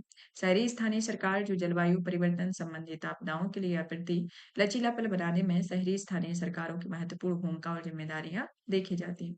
सरकारी योजनाएं हैं जो एक तरीके से कायाकल्प और शहरी परिवर्तन के लिए अटल मिशन, सभी के लिए Awas Yojana, smart cities mission जैसी योजनाएं आर्थिक विकास को बढ़ावा देने और शहरों को स्मार्ट, टिकाऊ, समावेशी और रहने योग्य बनाने पर केंद्रित होती हैं।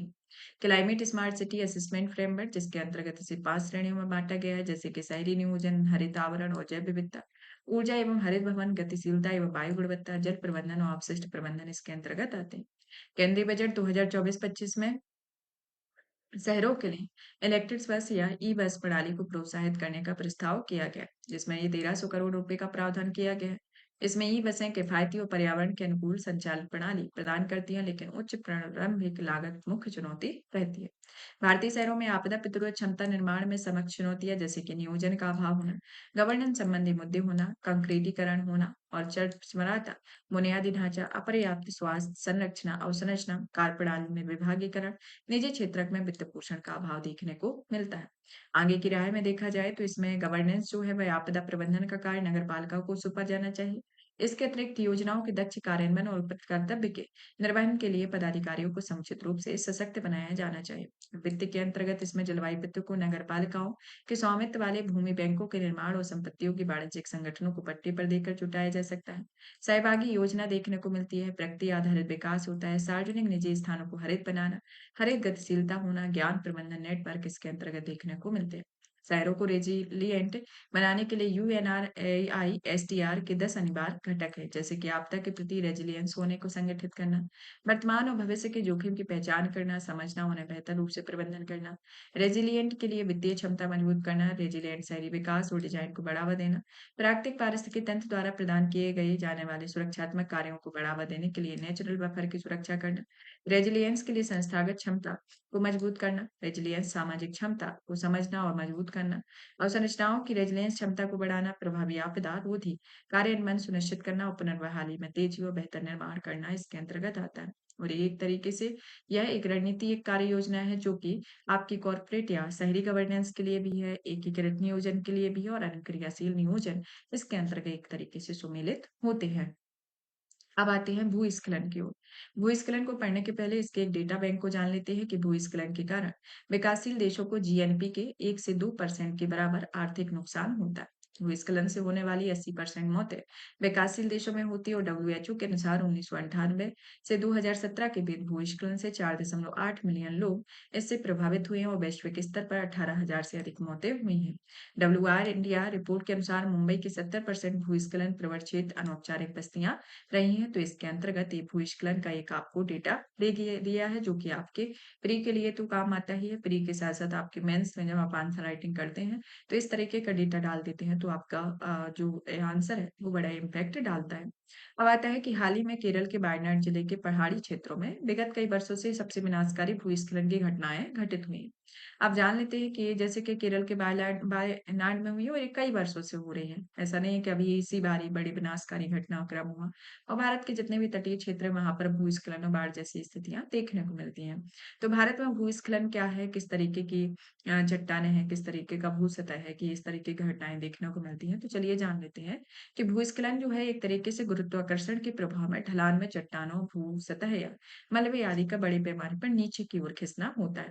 यानी कि भूस्खलन जो है जब पहाड़ है तो वहां पर पहाड़ों से जो चट्टानें हैं या भू सतह है, तो वहां से जो मलबा है वो नीचे की ओर गिरता है और जब वो खिसकता है या गिरता है और एक बड़ी मात्रा में गिरता है, जैसे थोड़ा-थोड़ा गिरता रहता है तो उसको नॉर्मल रहता है। और लेकिन अगर वो एक मात्रा के अकॉर्डिंग बहुत ज़्यादा गिरता है, तो उसे अलग-अलग कैटेगरी में भी डिवाइड किया जाता है। जैसे कि खड़ी ढलान जो है, यानी कि जो खड़ी ढलान है उसके अंतर्गत देखा जाए तो वो ढलान जो होती है, जो पहाड़ जल प्रवाह या भूकंपीय गतिविधि के कारण होने वाले भूस्खलन के प्रति अत्यधिक संवेदनशील होता है, तो ये जो होती है वह खड़ी ढलान होती है। भारतीय भूस्खलन संवेदनशीलता मानचित्र के अनुसार देखा जाए तो देश के लगभग 13.17% भूभाग भूस्खलन के प्रति संवेदनशील है, जिनमें से 4.75% को अत्यधिक संवेदनशील माना जाता है। तो जो अत्यधिक संवेदनशील के अंतर्गत कौन आते हैं? जो 4.75% इसमें आते हैं, उसे अत्यधिक यानी कि वेरी हाइली सस्केप्टिबल कहा जाता है। सिक्किम को 57.6 भूभाग भूस्खलन प्रवण क्षेत्र होता है, जबकि हिमालय क्षेत्र के बाहर केरल में सर्वाधिक 14% क्षेत्र अत्यधिक संवेदनशील श्रेणी में आते हैं और वैश्विक स्तर पर भूस्खलन के कारण होने वाली कुल मौतों में से लगभग 8% मौतें जो है वह भारत में होती हैं। चलिए तो जान लेते हैं भूस्खलन के कारण, क्योंकि भारत में हिमालयी क्षेत्र में भी भूस्खलन के घटनाक्रम देखने को मिलते हैं और पश्चिमी घाट में भी देखने को मिलता है। तो दोनों का एक कंपैरिजन यानी कि एक कारण को जानते हैं। तो हिमालय क्षेत्र में देखा जाए तो विवर्तकीय रूप से अस्थिर संरचना है, जहाँ पर हिमालय एक युवा या सक्रिय रूप से गतिशील पर्वतमाला है और इस तरह भूकंप के प्रति अधिक संवेदनशील भी है। इससे भूस्खलन के खतरे बढ़ जाते हैं। असंगठित संरचना होती है, जैसे कि असंपीडित या असंगठित गर्भित सामग्री के चलते भूस्खलन की संवेदनशीलता बढ़ जाती है। जल विद्युत परियोजनाएं रहती हैं कि इस परियोजना से किसी क्षेत्र में बड़ी मात्रा में जल का संचयन किया जाता है, जिससे आर्द्रता और दबाव दोनों बढ़ जाते हैं, जिससे भूस्खलन होता है। विकास संबंधी गतिविधियां होती हैं, जैसे कि सड़क चौड़ीकरण, बड़ी निर्माण परियोजनाओं, मानवीय हस्तक्षेप पहले से संबंधित सेल पर्वतीय पर्यावरण को भी अस्थिर कर देते हैं। पश्चिमी घाट, जैसे कि मानसूनी वर्षा से प्रेरित भूस्खलन, जो कि पश्चिमी घाट के पश्चिमी हिस्से में होने वाली मानसूनी वर्षा, पूर्वी हिस्से में होने वाली चक्रवाती वर्षा के कारण मृदा अत्यधिक संतृप्त हो जाती है, जिससे भूस्खलन की घटना घटित होती है। नाव प्रत्यावर्ती गतिविधियों के कारण भूगर्भिक अस्थिरता देखने को मिलती है। वनों की कटाई रहती है और मानव जनित गतिविधियां, जैसे कि खनन, मानव बस्तियां और निर्माण कार्य आदि होते हैं। भूस्खलन की रोकथाम के लिए उठाए गए कदम में जैसे कि आपका आता है अग्रिम चेतावनी और पूर्वानुमान प्रणाली। कि हाल ही में भारतीय भूवैज्ञानिक सर्वेक्षण ने भूस्खलन के पूर्वानुमान को बेहतर बनाने के लिए कोलकाता में इसकी स्थापना की। भू संकेत वेब पोर्टल और भूस्खलन मोबाइल ऐप लॉन्च किया गया और एक भूस्खलन संबंधी पूर्वानुमानों को शीघ्रता से साझा करने, हितधारकों को भूस्खलन की घटनाओं पर स्थानीय को तात्कालिक जानकारी साझा करने और निरंतर अपडेट करने की सुविधा प्रदान की जाती है। राष्ट्रीय आपदा प्रबंधन प्राधिकरण के दिशा निर्देश दिए गए समर्पित योजनाएं राष्ट्रीय भूस्खलन जोखिम प्रबंधन रणनीति और स्टैंडबाई फ्रेमवर्क इसके अंतर्गत कार्य करते हैं और इस फ्रेमवर्क के अंतर्गत आपदा जोखिम के लिए 2015 से 2023 तक का एक एजेंडा विकसित किया गया था और इसमें पहला समझौता 2015 में से माना जाता है। आगे की राय में देखा जाए तो इसमें पहले भूस्खलन के क्षेत्र देख लेते हैं, जैसे कि अत्यधिक उच्च जो भूस्खलन है हिमालयी क्षेत्र में होता है और ये आपका नॉर्थ ईस्ट में होता है, और ये कुछ कुछ आपका पश्चिमी घाट के क्षेत्र में होता है, कुछ भारत के कुछ क्षेत्र हैं वहां होता है। फिर आता है उच्च उच्च जिसमें आप फिर आता है मध्यम, फिर निम्न, और अत्यंत निम्न जो होता है वो पूरे भारत में ही यह स्थिति देखने को मिलती है। तो इस तरीके से भूस्खलन की स्थिति है। आगे की राय में देखा जाए तो यहाँ पर आता है कि 6 राज्यों में फैले पश्चिमी घाट के लिए एक मसौदा तैयार करना, फिर भूमि उपयोग में ज़ोनिंग विनिमय होना, स्लोप मॉडिफिकेशन विनिमय होना। आइजोल नगर निगम द्वारा अपनाए गए स्लोप मॉडिफिकेशन विनिमय का जो निकाय है वह अपने भूस्खलन प्रभावित क्षेत्रों में लागू किया जा सकता है। राज्य विशिष्ट भूस्खलन समन्वय रणनीतियां बनाना, विकास संबंधी गतिविधियों को विनियमित करना, जैसे कि जो केरल में माधव गाडगिल समिति द्वारा जो सिफारिशें की गई थी उनके अनुरूप पारिस्थितिक रूप से संवेदनशील क्षेत्रों में इंजीनियरिंग परियोजनाओं को रोक लगाने के संदर्भ में ये प्रमुख आता है। अब आता है हमारा नेक्स्ट टॉपिक अंतर्राष्ट्रीय सौर गठबंधन के बारे में, यानी कि इंटरनेशनल सोलर अलायंस के बारे में कि ये क्या है। कि हाल ही में देखा जाए तो पराग्वे अंतर्राष्ट्रीय सौर गठबंधन में शामिल होने वाला 100वां देश बन गया है। तो अभी हाल ही में किसे शामिल किया गया है? पराग्वे को, जो कि 100वां देश बन गया है। तो सबसे पहले तो अंतर्राष्ट्रीय सौर गठबंधन के बारे में जान लेते हैं, फिर इससे रिलेटेड जो तथ्य रहेंगे उनके बारे में जानेंगे। अंतर्राष्ट्रीय सौर गठबंधन जिसे आईएससी यानी कि इंटरनेशनल सोलर अलायंस कहा जाता है, जिसका सचिवालय गुरुग्राम भारत में स्थित है। इसकी उत्पत्ति 2015 में पेरिस में आयोजित संयुक्त राष्ट्र जलवायु परिवर्तन सम्मेलन में संयुक्त रूप से भारत और फ्रांस के द्वारा की गई थी और यह समझौता 2017 में लागू हुआ।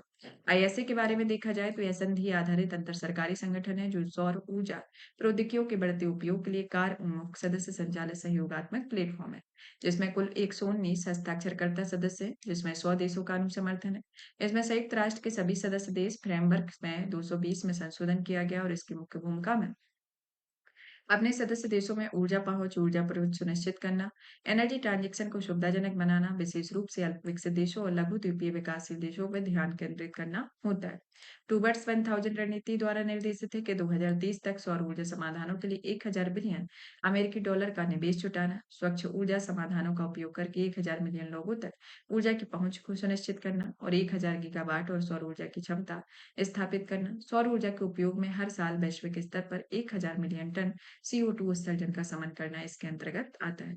इसकी संरचनाओं में देखा जाए तो इसमें सभा या असेंबली होती है, जो कि सभी सदस्य देशों के प्रतिनिधियों से युक्त निर्णय लेने वाला सर्वोच्च निकाय होता है। इसका सचिवालय, जिसका एक प्रमुख महानिदेशक होता है, और इसमें स्थायी और क्षेत्रीय समितियां इसके अंतर्गत कार्य करती हैं। आप जान लेते हैं कि ये हाल ही में चर्चा में क्यों रहा है, क्योंकि पहला तो ये रहा है कि इसी पराग्वे इसमें 100वां देश शामिल कर लिया है। तो ग्लोबल एनर्जी ट्रांजेक्शन की स्थिति के बारे में देख लेते हैं। यह जो स्थिति है एक तरीके से वर्तमान में संधारणीय विकास की दिशा को भी जो भी प्रयास किए गए हैं वह पेरिस जलवायु समझौते के लक्ष्यों को प्राप्त करने के लिए पर्याप्त नहीं है। पेरिस जलवायु समझौते के तहत वैश्विक तापमान में वृद्धि को 1.5 डिग्री सेल्सियस तक सीमित रखने का लक्ष्य निर्धारित किया गया है। 2050 तक वैश्विक उत्सर्जन में केवल 4% की मामूली कमी देखने को मिली है, जो वैश्विक तापमान में 2.4% डिग्री सेल्सियस के खतरनाक स्तर पर पहुंच गया है। पेरिस समझौते में तय समय सीमा 1.5 डिग्री सेल्सियस ताप वृद्धि के लक्ष्य को प्राप्त करने के लिए वैश्विक उत्सर्जन 43% तक कम करने की आवश्यकता है, और इसमें वैश्विक स्तर पर 2030 तक सौर उत्पादन करने में 1.6 से 2 ट्रिलियन अमेरिकी डॉलर के निवेश की आवश्यकता होती है। अब आते हैं सौर ऊर्जा की ओर, कि सौर ऊर्जा जो है वह विकास और एनर्जी ट्रांजेक्शन दोनों को बढ़ावा देने के लिए एक माध्यम है। सौर ऊर्जा सबसे सुलभ और बहुउपयोगी नवीनीकरणीय ऊर्जा स्रोत है। वह न्यूनतम लागत पर अधिकतम ऊर्जा उत्पादन करने की क्षमता होती है। इसमें लेवलाइज्ड कॉस्ट ऑफ इलेक्ट्रिसिटी निम्न है, जो कि प्रति वर्ष 1600 से 49,800 ईजे उत्पादन करने में सक्षम होता है। सौर ऊर्जा का उच्च विकेंद्रीकरण क्षमता मौजूद है, जैसे कि ऑफ ग्रिड सिस्टम इसके अंतर्गत आता है। फिर इसमें देखा जाए तो कुल एनर्जी मिक्स में सौर ऊर्जा का अनुमानित योगदान 2030 तक 27% होने का अनुमान है, जिसके लिए 34 गीगावाट क्षमता निर्माण की आवश्यकता होती है। आईएसए की इम्पोर्टेंस को देखा जाए तो आईएसए जो है इसमें ऊर्जा क्षमता, समता और न्याय से संबंधित है, जो कि एक नया दृष्टिकोण one size fit for all से परे है। सौर ऊर्जा को प्रयोगशालाओं में सड़कों तक लाना, बैंकिंग सौर ऊर्जा बाजार का निर्माण होना, मानकीकृत नीतियों और प्रक्रियाओं को सुगम बनाना, सहयोगात्मक अनुसंधान एवं विकास के लिए मंच प्रदान करना, भारत की विदेश नीति में महत्वपूर्ण बदलाव देखने को मिलना, जैसे कि संधारणीयता के लिए मामले में वैश्विक स्तर पर नेतृत्व क्षमता के जरिए भारत के रणनीतिक हितों को पूरा करना, उदाहरण के लिए मिशन लाइफ। एआईएसए के समक्ष चुनौतियां देखने को मिलना, जैसे कि सदस्य देशों के समन्वय में मुद्दे, भू राजनीतिक चुनौतियां, निजी क्षेत्र की भागीदारी, कार्यान्वयन संबंधी मुद्दे और तकनीकी चुनौतियां इसके अंतर्गत देखने को ये चुनौतियां मिलती हैं। आगे की राय में देखा जाए तो यह सौर ऊर्जा से संबंधित चुनौतियों का समाधान करता है, ऊर्जा सुरक्षा से समता सुनिश्चित करता है, ऊर्जा समानता पर ध्यान केंद्रित करना होता है। निष्कर्ष के तौर पर देखा जाए तो ISA green hydrogen innovation centre और ग्लोबल बायोफ्यूल के अंतर्गत शुरू किया गया एक भारत की वैश्विक पहल नवीनीकरण ऊर्जा में नए विमर्श को आकार देने की क्षमता, भारत की क्षमता को प्रदर्शित करता है और यह वसुधैव कुटुंबिका के सदियों पुराने भारतीय पारंपरिक दृष्टिकोण पर आधारित होता है। अब आईएसए द्वारा उठाए गए कदम, जैसे कि वन सन वन ग्रिड, जो कि नवीनीकरण ऊर्जा को शक्ति को ट्रांसफर करने के लिए क्षेत्रीय ग्रिडों को आपस में जोड़ने के लिए शुरू किए केंद्रित है। सौर प्रौद्योगिकी अनुप्रयोग संसाधन केंद्र, जो कि क्षमता निर्माण और संस्थागत सुदृढ़ीकरण पर केंद्रित है।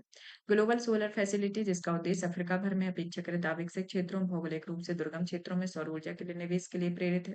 सोलर पार्क अवधारणा के तहत बड़े पैमाने पर सौर ऊर्जा परियोजनाओं का विकास करना, मिड करियर पेशेवर के लिए आईएससी सोलर फेलोशिप होना, अंतर्राष्ट्रीय सौर महोत्सव होना, जिसका उद्देश्य प्रभावशाली वैश्विक साझेदारी के लिए अनुकूल परिवेश बनाना होता है। और इसमें एक केस स्टडी दी गई है कि केरल के कायम कुलम में भारत का पहला तैरता सौर संयंत्र स्थापित किया गया। सूर्य नूतन, जो कि इंडियन ऑयल कॉर्पोरेशन द्वारा विकसित एक hybrid kitchen connected indoor solar cooking solution है। सरदार सरोवर परियोजना गुजरात पर कैनोल टॉप सोलर पैनल, यह एक तरीके से ऊर्जा दक्षता में सुधार करता है। नॉर्थ सी फर्स्ट, जो कि नीदरलैंड में स्थित दुनिया का पहला ऑफशोर सोलर सी फार्म है। सोल शेयर, जो कि बांग्लादेशी स्टार्टअप आईसीटी सक्षम नेटवर्क के माध्यम से solar peer to peer electricity trading system में क्रांति ला रहा है। अब आते हैं ग्रेट इंडियन बस्टर्ड के बारे में, कि पर्यावरण वन एवं जलवायु परिवर्तन मंत्रालय ने बस्टर्ड रिकवरी प्रोग्राम के अगले चरण के लिए धनराशि को मजबूत मंजूरी दे दी है। यह अगले चरण में 2024 से 2029 तक के लिए दिया गया। बस्टर्ड रिकवरी प्रोग्राम एक तरीके से ग्रेट इंडियन बस्टर्ड और लेसर फ्लोरिकन प्रजातियों में शामिल किया गया। भारत में बस्टर्ड की 4 प्रजातियां हैं, जैसे कि भारत में 2 अन्य प्रजातियां बंगाल फ्लोरिकन और मैकविन बस्टर्ड इसके अंतर्गत आती हैं। इसकी पृष्ठभूमि को देखा जाए तो इसे सबसे पहले 2013 में राष्ट्रीय वेस्टर्न रिकवरी योजना के तहत इसे शुरू किया गया और 2016 में इसे प्रोजेक्ट का नाम दिया गया। सर्वप्रथम वेस्टर्न रिकवरी प्रोजेक्ट 5 वर्ष 2016 से 21 की प्रारंभिक अवधि के लिए शुरू किया गया और अब इस प्रोजेक्ट की अवधि 2033 तक बढ़ा दी गई है। वर्तमान स्थिति को देखा जाए तो वर्तमान में 140 ग्रेट इंडियन बस्टर्ड और 1000 से कम लेशर फ्लोरिकन वनों में इसमें मौजूद है और ये प्रोजेक्ट चलाया जा रहा है और भारतीय वन्यजीव संस्थान के द्वारा। लेसर फ्लोरिकन के बारे में देखा जाए तो एक तरीके से फ्लोरिकन साइफियोटाइड्स इंडिकस बस्टर्ड फैमिली ओटिटिडे का सबसे छोटा पक्षी होता है। इसके संरक्षण की स्थिति जो है वन्यजीव संरक्षण अधिनियम 1972 की अनुसूची 1 में सूचीबद्ध है और इसे आयुष्मान की रेड लिस्ट यानी कि क्रिटिकल एंडेंजर्ड सूची में शामिल किया गया। इसके पर्यावास स्थान में राजस्थान, गुजरात, मध्य प्रदेश, आंध्र प्रदेश तथा महाराष्ट्र आते हैं और यह प्रजनन स्थलों में कीटनाशकों का उपयोग, असमय घास की कटाई, पशुओं तथा अत्यधिक चराई के कारण कृषि घास के मैदानों पर कुप्रबंधन आदि इसके अंतर्गत एक खतरे होते हैं। अब आता है इसका वित्त पोषण जो है वह राष्ट्रीय प्रतिपूरक वनारोपण निधि प्रबंधन और योजना प्राधिकरण करता है और इसके भागीदार में पर्यावरण वन जलवायु परिवर्तन मंत्रालय, राजस्थान वन विभाग, गुजरात एवं महाराष्ट्र वन विभाग आता है। प्रोजेक्ट के उद्देश्य conservation breeding, great Indian western और लेसर फ्लोरिकम या बाह्य स्थानीय या एक्सिटू संरक्षण सुरक्षित करना, व्यवहारिक अनुसंधान देखने को मिलता है, क्षमता निर्माण और आउटरीच, सर्जिकल हैबिटेट मैनेजमेंट का प्रायोगिक कार्यान्वयन होना। सहयोगी एजेंसियां जो हैं बॉम्बे नेचुरलिस्ट सोसाइटी है, जो अखिल भारतीय वन्य जीव अनुसंधान संगठन है, जिसे 1883 में प्रकृति संरक्षण से कार्य को बढ़ावा दिया गया। अनुसंधान शिक्षा और सार्वजनिक जागरूकता पर आधारित कार्यवाही के जरिए प्रकृति का संरक्षण करना है और इसमें International Fund for Houbara Conservation, रेनको Corbett Foundation, Humane Society International, Jeev Daya Charitable Trust, the Grassland Trust इसके अंतर्गत आते हैं।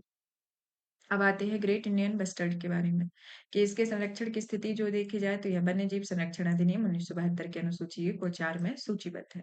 आईयूसीएन की रेड लिस्ट क्रिटिकल इंडेंजर्ड की श्रेणी में आती है और एसाइट्स के परिशिष्ट 1 में सूचीबद्ध है। ग्रेट इंडियन बस्टर्ड के समक्ष खतरे को देखा जाए तो शिकार से रिलेटेड देखा जाए तो इसमें घरेलू और अन्य प्राणियों जैसे कि कुत्ते, बिल्लियां आदि प्राकृतिक शिकारी द्वारा अंडों और चूजों का शिकार करना, विद्युत लायंस होना, अवैध शिकार और हंटिंग होना, मानवीय हस्तक्षेप होना, ऑर्गनों फास्फेट कीटनाशक होना, जलवायु परिवर्तन इसके अंतर्गत देखे जाते हैं।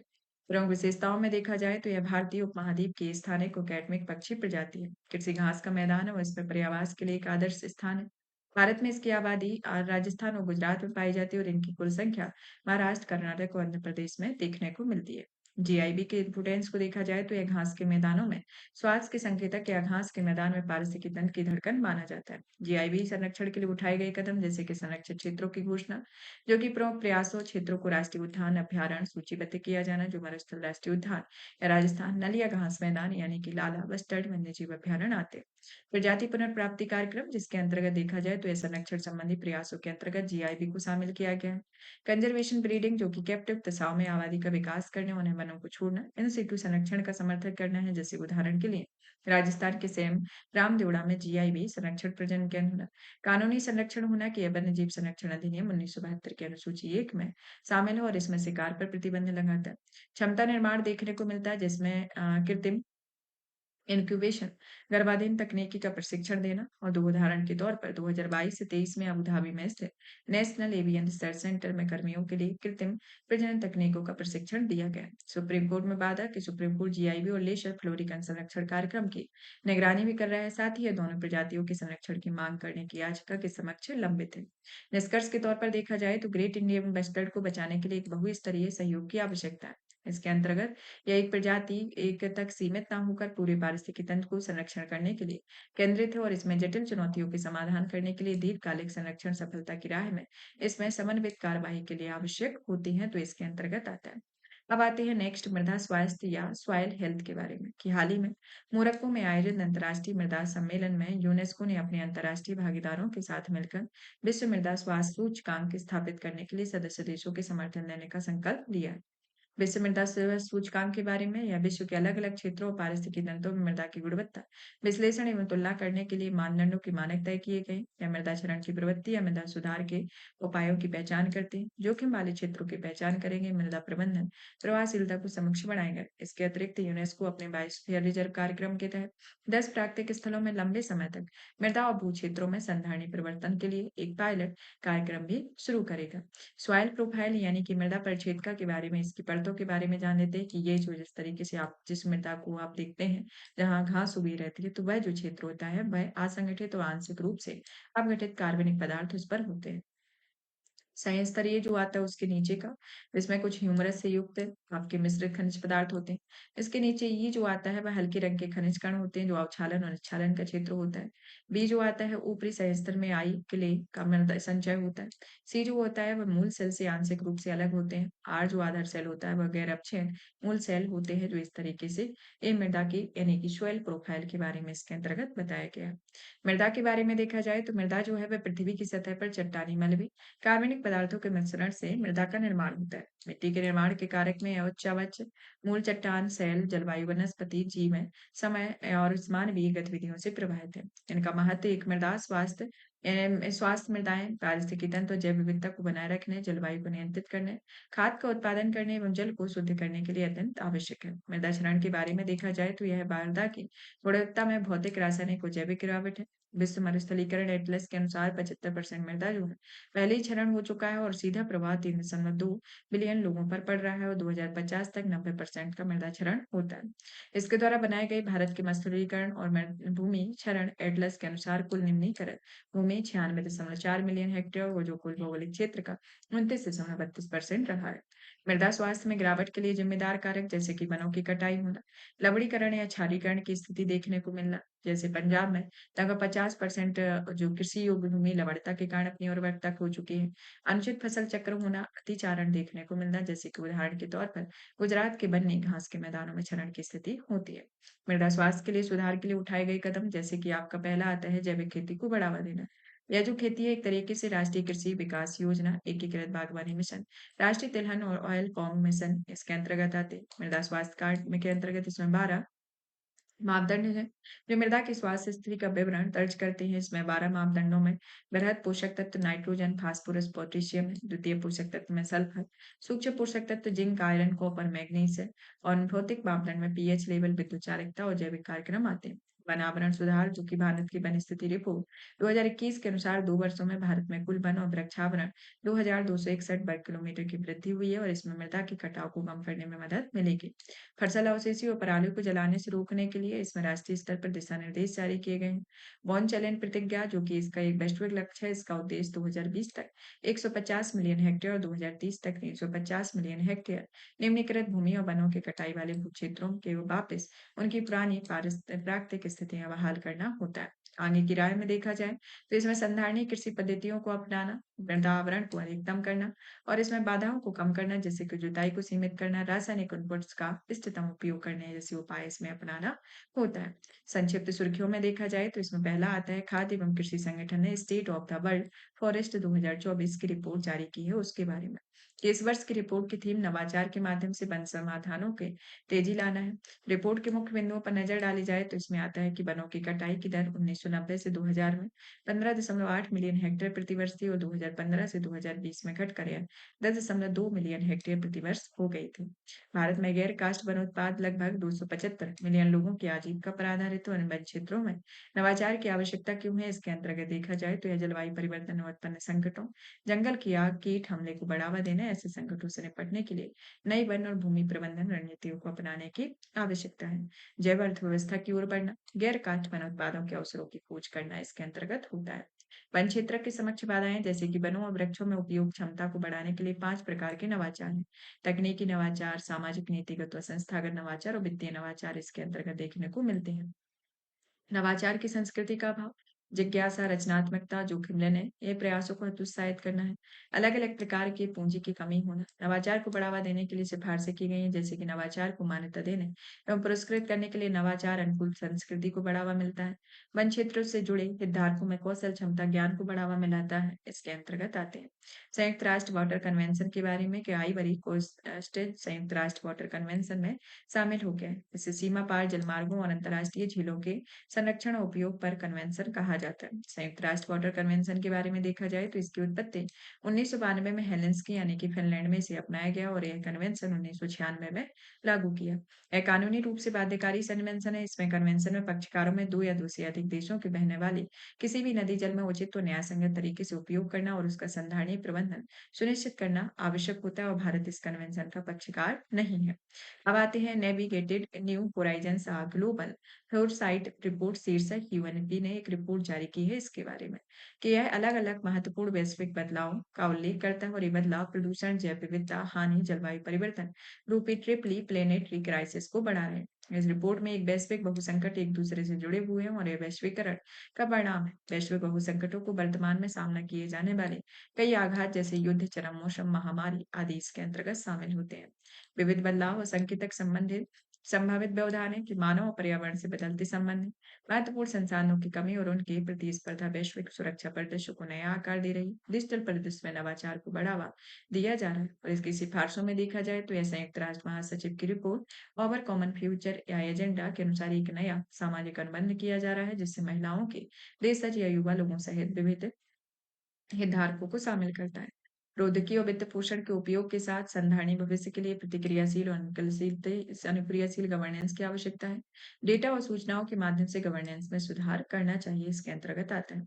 जलवायु परिवर्तन और सीमांत किसान के बारे में यह रिपोर्ट फोरम ऑफ इंटरप्राइजेस और इक्विटेबल डेवलपमेंट ने जारी की है। यह फोरम सीमांत किसानों की सहायता से अलग अलग मंचों पर उनके मुद्दों को उठाने के लिए गठित की गई है। इसमें सीमांत किसानों को, मतलब कि भू-क्षेत्र के आधार पर किसानों की श्रेणियों को देखा जाए तो सीमांत किसान जो है वह 1 हेक्टेयर से कम भू-जोत होता है। इनका लघु किसान जो है जिनका भू-जोत 1 से 2 हेक्टेयर होता है।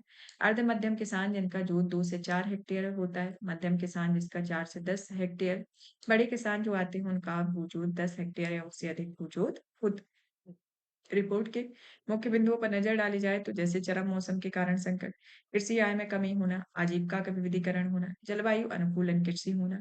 रिपोर्ट में की गई मुख्य सिफारिशें जैसे कि global alliance for climate smart aggregator agriculture जो कि मौजूदा फ्रेमवर्क को मजबूत बनाए जाना चाहिए और यह प्लेटफॉर्म खाद्य एवं कृषि संगठन ने विकसित किया है। भूमि उत्पादकता की बजाय जल उत्पादकता पर ध्यान केंद्रित करने की आवश्यकता है, जहाँ भूमि उत्पादकता में प्रति हेक्टेयर भूमि पर अनाज के उत्पादन की गणना की जाती है और जल उत्पादकता में कृषि भूमि के प्रति घन मीटर जल की खपत की तुलना में अनाज उत्पादन की गणना की जाती है। स्प्रिंग इनिशिएटिव के बारे में कई संयुक्त राष्ट्र समर्थित network principle for responsible investment में एक नई पहल स्प्रिंग की शुरुआत की है। इसका लक्ष्य 2030 तक प्रकृति के नुकसान को रोकना और प्राकृतिक स्थिति को फिर से बहाल करना है। स्प्रिंग इनिशिएटिव जो है एक तरीके से 200 निवेशकों के गठबंधन द्वारा समर्पित हुए निवेशक संयुक्त रूप से 15 ट्रिलियन की संपत्ति का प्रबंधन करते हैं।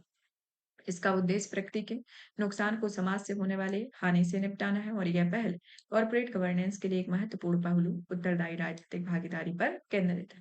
Fund for respond to loss and damage के बारे में कि हानि और क्षति कोष बोर्ड ने इस कोष का नाम बदलकर fund for respond to loss and damage कर दिया है। साथ ही यह निर्णय भी लिया है कि फिलीपींस इस फंड के बोर्ड का होस्ट देश होगा। यह जो लॉस है इसकी स्थापना 2022 में शर्म एल शेख में यूएनएफसीसीसी पक्षकारों के सम्मेलन में 27वें सत्र में कॉप 27 में की गई थी। इसका उद्देश्य फंड की विकासशील देशों जलवायु परिवर्तन के कारण आने वाली प्राकृतिक आपदाओं से नुकसान में होने वाली क्षति और भरपाई करने में मदद करता है। नेक्स्ट आता है एक स्टडी के अनुसार वायु प्रदूषण के परागण करने वाले कीटों में ज्यादा नुकसान पहुंचता है उसके बारे में कि हाल ही में एक स्टडी में रिपोर्ट में नेचर कम्युनिकेशन जर्नल में प्रकाशित हुई है। इसमें कहा गया है कि वायु प्रदूषण में मधुमक्खियों, तितलियों और जैसे परागकणों को अधिक नुकसान पहुंचाता है। फसल की नष्ट करने के लिए कीटों पर एक नगण्य प्रभाव पड़ता है। इस स्टडी में जैसे कि गंध आधारित संचार में व्यवधान देखने को मिलते हैं और यह जैविक प्रभाव भी होता है। ओजोन सबसे हानिकारक प्रदूषक भी होती है और कम प्रदूषण में बावजूद इसमें नुकसान देखने को मिलते हैं। परागण या परागकणों के बारे में देखा जाए तो परागण जो है वह पौधों के प्रजनन का एक अनिवार्य हिस्सा है। फूल के नर पराग कोषों से मादा वर्तिकांग पर परागकणों का स्थानांतरण परागण कहलाता है और ये दो प्रकार का होता है। एक है स्वपरागण यानी कि सेल्फ पॉलिनेशन और दूसरा आता है क्रॉस पॉलिनेशन। सेल्फ पॉलिनेशन जो है इसमें परागकण समान पुष्प के वर्तिकांग पर गिरते हैं, इसे स्वपरागण कहते हैं।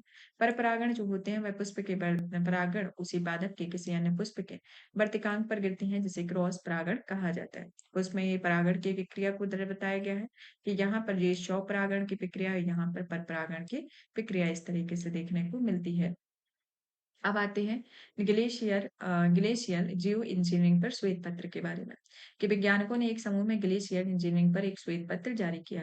यह जो है वास्तव में ग्लेशियर यानी हिमानी के आसपास की जलवायु परिवर्तनाली में कृत्रिम संशोधन होते हैं और यह संशोधन आइस शेल्फ के पिघलने की गति को धीमा करने और समुद्री जल के स्तर में वृद्धि को कम करने के लिए किया जाता है। यह प्रस्तावित ग्लेशियर जियो इंजीनियरिंग रणनीतियां महासागरीय ऊर्जा परिवहन उपाय होते हैं और यह आइस शेल्फ के सामने समुद्र तल पर अवरोधक के रूप में तलछट से युक्त पट्टी और रेशेदार आवरण बनाया जाता है और जो गर्म परिध्रुवीय गहरे जल को आइस शेल्फ के पास आने पर रोकने के लिए बनाया जाता है। बेसल हाइड्रोलॉजी उपाय जो कि एक रणनीति आइस शीट से पिघले जल को ले जाने और धाराओं के प्रभाव को धीमा करने के लिए अपनाई जाती है और इस उपाय ग्लेशियर नितल से होकर छिद्र बनाकर जल निकासी चैनल बनाए जाते हैं और ये चैनल पिघले हुई बर्फ के जल की धाराओं को दिशा बदलते हैं और ये आइस शीट के नुकसान को कम करते हैं। जियो इंजीनियरिंग के बारे में देखा जाए तो यह पृथ्वी की जलवायु प्रणालियों में कृत्रिम रूप से और बड़े पैमाने पर संशोधन की प्रक्रिया होती है और मानव गतिविधियों पर एक वैश्विक तापमान में वृद्धि को रोकने के लिए अपनाई जाती है। जियो इंजीनियरिंग की श्रेणियां जो है पहला तो आती है सोलर जियो इंजीनियरिंग या सोलर विकिरण प्रबंधन जिसका उद्देश्य पृथ्वी की सतह पर सूर्य से आने वाली विकिरण की मात्रा और वैश्विक औसत तापमान को कम करना है। कार्बन जियो इंजीनियरिंग या कार्बन डाइऑक्साइड को हटाना इसका उद्देश्य वायुमंडल में कार्बन डाइऑक्साइड को हटाकर वायुमंडल में इसकी मात्रा को कम करना होता है। जियो इंजीनियरिंग के इम्पोर्टेंस को देखा जाए तो एक तरीके से यह तकनीक डीकार्बोक्सिनाइजेशन प्रयासों से सहायता कर सकती है तथा ग्लोबल वार्मिंग से प्रभाव को कम करने में मदद कर सकती है। जलवायु परिवर्तन जनित चरम आपदाओं के घटनाओं को घटित होने से रोका जा सकता है। ग्लेशियरों के पिघलने और समुद्री जल स्तर में वृद्धि से रोका जाता है और इसकी मुख्य चिंताओं में देखा जाए तो यह पारिस्थितिकी तंत्र से बड़ा व्यवधान उत्पन्न हो सकता है। इससे टर्मिनेशन शॉक भी हो सकता है। टर्मिनेशन शॉक जो एक तरीके से होता है, वह प्रौद्योगिकी के उपयोग का कुछ अवधि के लिए रोकने के बाद वैश्विक तापमान का तेजी से वृद्धि होने से होता है। इसमें चरम घटनाएं और अम्लीय वर्षा बढ़ सकती है तथा वर्षा पैटर्न में परिवर्तन होता है और इस तकनीक को अपनाने के लिए लागत काफी अधिक होती है और इसके प्रभाव जो होते हैं वह काफी सीमित होते हैं। Dual tower solar thermal power plant के बारे में कि चीन ने विश्व के पहले dual tower solar thermal power plant का अनावरण किया है। यह ऊर्जा दक्षता 24% तक इसमें घट बढ़ोतरी हुई है। यह पावर प्लांट जो है यह सूर्य के प्रकाश की ट्रैकिंग करता है। इस संयंत्र में 200 मीटर ऊंचे टावर होते हैं जो प्रत्येक टावर पर हजारों दर्पण लगे रहते हैं और यह स्वचालित सूर्य की गति को ट्रैक करने और 94% पर्यावरण दक्षता प्राप्त करते हैं। अतिरिक्त हीट का भंडारण देखने को मिलता है जिसमें मोल्टन सॉल्ट स्टोरेज का उपयोग थर्मल बैटरी के रूप में किया जाता है। रोजवुड पर साइट्स की रिपोर्ट आई है उसके बारे में जान लेते हैं कि यह रिपोर्ट जो है साइट से rosewood the global features report जारी की हुई है।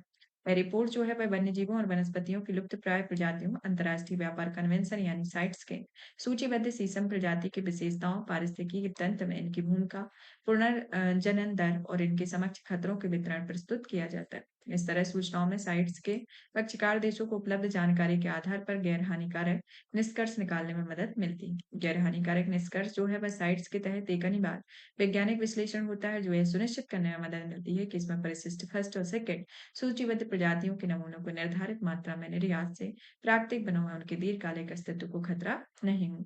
रोजवुड या सीसन जो एक तरीके से पहले सैंडल व्यू कहा जाता है जिसमें फेबेसी यानी कि लेगुमिनस फैमिली की नई प्रजातियां या प्रकार होते हैं जो उष्णकटिबंधीय सख्त हाइवुड्स इसमें शामिल है। यह साइट्स के परिशिष्ट सेकंड में शामिल है।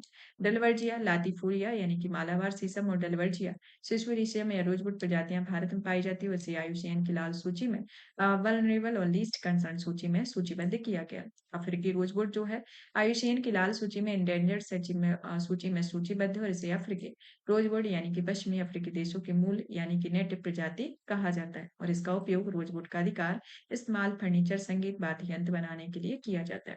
पारिस्थितिकी तंत्र की भूमिका में यह मृदा की उर्वरकता बढ़ाने के लिए या डलवर्जिया प्रजाति को अपघटित हो रही पत्तियों में नाइट्रोजन, फास्फोरस, कार्बन प्रचुर मात्रा प्राप्त होती है और ये अपघटित पत्तियां निम्नीकृत डिग्रेडेड मृदा की उर्वरकता वापस लाने में मदद करते हैं। नाइट्रोजन स्थिरीकरण जो है वह रोजगार की कुछ प्रजातियों को मृदा के जीवाणुओं के साथ सहजीवी संबंध होते हैं वायुमंडल में नाइट्रोजन स्थिरीकरण में मदद करते हैं। वन्य जीवों और वनस्पतियों की लुप्तप्राय प्रजातियों के अंतर्राष्ट्रीय व्यापार पर कन्वेंशन के बारे में कि साइट्स जो है वह एक तरीके से राष्ट्रीय सरकार के बीच कानूनी रूप से बाध्यकारी और अंतर्राष्ट्रीय समझौता है। इसका उद्देश्य सुनिश्चित करना है कि वन्य जीवों और वनस्पतियों के नमूने अंतर्राष्ट्रीय व्यापार में उनके अस्तित्व पर खतरा ना पहुंचे। इसका उत्पत्ति 1963 में की गई और यह कन्वेंशन 1975 में लागू हुआ। इसमें कुल भारत 184 देश हैं और जिसमें भारत इसका पक्षकार है।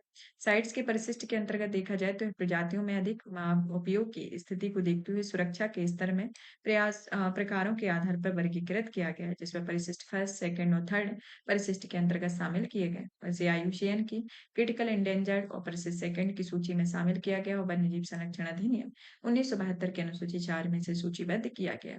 अब आते हैं मेगाफोना के बारे में। मेगाफोना जो है पुरातत्वविदों आंध्र प्रदेश के प्रकाशम जिले में शुतुरमुर्ग का विश्व का प्राचीनतम घोंसला खोजा है। यह 41,000 साल पुराना है और इस शुतुरमुर्ग के कई अंडे प्राप्त हुए हैं। यह घोंसला भारतीय उपमहाद्वीप में मेगाफोरा के विलुप्त हो जाने के बारे में एक महत्वपूर्ण जानकारी प्रदान की गई। मेगाफोना शब्द जो है एक तरीके से एक निश्चित वजन सीमा के ऊपर के जीवों के लिए यानी कि आमतौर पर 50 किलोग्राम तक के जीवों के लिए किया गया है और इस आहार के प्रकार के आधार पर इसे निम्नलिखित श्रेणी में वर्गीकृत किया गया है। जैसे कि मेगा है बिरपोसी पादप भक्षी, मेगा कार्निवोर्स मांस भक्षी, मेगा ओमनिवोर्स पादप और मांस भक्षी दोनों होते हैं। प्लेस्टोसीन युग के अंत तक देखा जाए तो एक तरीके से मानव जनित दबाव के परिणाम स्वरूप काफी नुकसान हुआ है। विलुप्त मेगाफोन प्रजातियों में बूली मेमथ, सेब, टूट्स, ज्वाइंट स्लॉथ आदि इसमें शामिल होते हैं। जेरडोन्स कॉर्सर जो तरीके से पिछले एक दशक में अधिक समय से नहीं देखा गया और ये कॉर्सर जो है एक तरीके से निशाचर पक्षी और केवल पूर्वी घाट में पाया जाता है केवल आंध्र प्रदेश में पाया जाता है विशेष रूप से कटप्पा के श्रीलंका मन्नेश्वर वन्यजीव अभ्यारण्य में स्थित है। यह वन्यजीव प्रावयावासों में एकीकृत विकास की योजना है। वन्यजीव संरक्षण अधिनियम 1972 में अनुसूची 1 में सूचीबद्ध है वसी आयुषियन की क्रिटिकल इंडेंजर्ड श्रेणी के अंतर्गत रखा गया है। अब आते हैं बोलबाचिया बैक्टीरिया के बारे में कि नए नवीनतम अध्ययन के अनुसार बोलबाचिया बैक्टीरिया ने इनकार्सिया फार्गोसा नामक ततैया के कुछ इस तरह से परिवर्तन किए हैं जो कि नर को ही जन्म नहीं दिया है। इसने नर की संख्या कम हो गई और यह ई फार्मूसा ततैया फसलों को नुकसान पहुंचाने वाले व्हाइट फ्लाइज कीट की संख्या को नियंत्रित करने में मदद करती हैं। वॉलबाचिया बैक्टीरिया जो है आमतौर पर नेमाटोड और आर्थ्रोपोड खासतौर पर कीड़ों में पाया जाता है। यह बैक्टीरिया कीड़ों के अंडों में पाया जाता है, परंतु उन्हें के शुक्राणु में नहीं पाया जाता है। यही कारण है कि केवल मादाएं ही इन बैक्टीरिया को अपनी संतति तक पहुंचा सकती हैं और जबकि नर ऐसा करने में सक्षम नहीं है। संभावित उपयोग इनके देखे जाएं तो इसे बॉलबाचिया को होस्ट करने वाले मच्छरों के उपयोग बीमारी फैलाने वाली मछलियां प्रजाति की संख्या को कम करने के लिए किया जाता है, जैसे कि उदाहरण के तौर पर एई एजिप्टी मच्छर होते हैं। सिट्रीजिया कैनिन विर्स के बारे में कि वैज्ञानिकों ने एक रेगिस्तानी काई सिट्रीजिया कैनिनवर्सिस की खोज की है। यह काई मंगल ग्रह जैसी पर्यावरणीय स्थितियों का सामना करने में सक्षम है। यह काई टैक्सोनोमिक डिवीजन ब्रायोफाइटा के छोटे व गैर संवहनी फूल सरहित पादप होते हैं। इसे खास तौर पर या आमतौर पर आर्द्र छायादार स्थानों में पाई जाती है। एक खारे पानी को छोड़कर विश्व के लगभग सभी पानी में पाई जाती है। सिस्टिचिया कैनेनवर्सिस जो एक तरीके से अंटार्कटिका और मोजावे रेगिस्तान में सहित पृथ्वी के कुछ सबसे बड़े कठोर स्थानों में पाई जाती है। मंगल ग्रह पर कॉलोनी स्थापित करने के लिए पहली संभावित अग्रणी प्रजाति हो सकती है। अब आते हैं अराकू कॉफी के बारे में कि प्रधानमंत्री ने मन की बात कार्यक्रम में अराकू कॉफी का जिक्र किया। अराकू अरेबिका कॉफी जो है वह आंध्र प्रदेश और उड़ीसा के पहाड़ी क्षेत्रों इलाके में उगाई जाती है। अराकू बेली अरेबिका कॉफी 2019 में भौगोलिक संकेतक का जीआई टैग दिया गया और इसका नाम पूर्वी घाट यानी कि आंध्र प्रदेश में स्थित अराकू घाटी से लिया गया। अराकू घाटी में गर्म दिन और ठंडी रातें और लूह समृद्ध मृदा काफी के पौधे को धीरे धीरे पकने देते हैं और इस कारण अराकू कॉफी जो है सुगंधित तो बहुत स्वादिष्ट होती है। इसमें आदिवासी समुदायों द्वारा इसका उत्पादन जैविक पद्धति से किया जाता है और यह पद्धति के लिए जैविक खाद, हरी खाद और जैविक कीट प्रबंधन प्रथाएं अपनाई जाती हैं। अब आते हैं उर्मिला दर्रे के बारे में कि new space research and technology ने उर्मिला दर्रे को 100 ग्राम के मैक्स टेक ऑफ वेट मानव रहित हवाई वाहन को सफलतापूर्वक परीक्षण किया है। और मिन लादर्रे के बारे में जाने कि यह पूर्वी लद्दाख में लद्दाख पर्वत श्रृंखला के साथ 19,024 फीट की ऊंचाई पर स्थित है। इसके अलावा यह विश्व की सबसे ऊंची मोटर यान परिवहन योग्य सड़क होने के लिए प्रसिद्ध है। यह सड़क प्रोजेक्ट हिमांग के तहत सीमा सड़क संगठन ने बनाई हुई है। सड़क के भूसामरिक महत्व को देखा जाए तो इस निर्माण में वास्तविक नियंत्रण रेखा एलएसी से कनेक्टिविटी में सुधार हुआ है। चेसुम डेमसोक सेक्टर में लेह तक स्थानीय कनेक्टिविटी में सुधार हुआ और लद्दाख में इसे बढ़ावा मिला है। इसमें अन्य महत्वपूर्ण दर्रे जैसे कि खारदुंगला, चांगला, लांग ला आदि इसके अंतर्गत आते हैं। तो यहाँ पर देखा जाए तो हमारे मेन इसके 2 टॉपिक आज फिनिश होते हैं। कौन-कौन से? सुरक्षा से रिलेटेड टॉपिक को फिनिश किया और दूसरा जो आता है हमारा पर्यावरण। तो पर्यावरण से संबंधित यानी कि सिक्योरिटी और पर्यावरण से रिलेटेड टॉपिक को फिनिश किया। अभी हम चाहते थे कि आपका ये पूरा हो जाए, लेकिन वो ज़्यादा हो जाएगा तो आपका ये है कि आपका जो नेक्स्ट क्लास होगी उसमें सोशल इश्यू, फिर आपका एक साइंस एंड टेक्नोलॉजी और एक वो आर्ट एंड कल्चर के सेक्शन को कंप्लीट किया जाएगा। तो पार्ट 3 के अंतर्गत उसको कवर करते हैं। आप इस सेशन को ज़्यादा से ज़्यादा शेयर करें, वीडियो को लाइक करें, चैनल को सब्सक्राइब करें और पीडीएफ प्राप्त करने के लिए आप हमारे Telegram channel UPSC, PSC with Diksha को ज्वाइन करें, जहाँ पर इसकी पीडीएफ मिलेगी। साथ ही साथ हमारे द्वारा जो भी कोर्सेज कराए जाते हैं, उन सभी की पीडीएफ आपको वहाँ पर अवेलेबल होगी। धन्यवाद।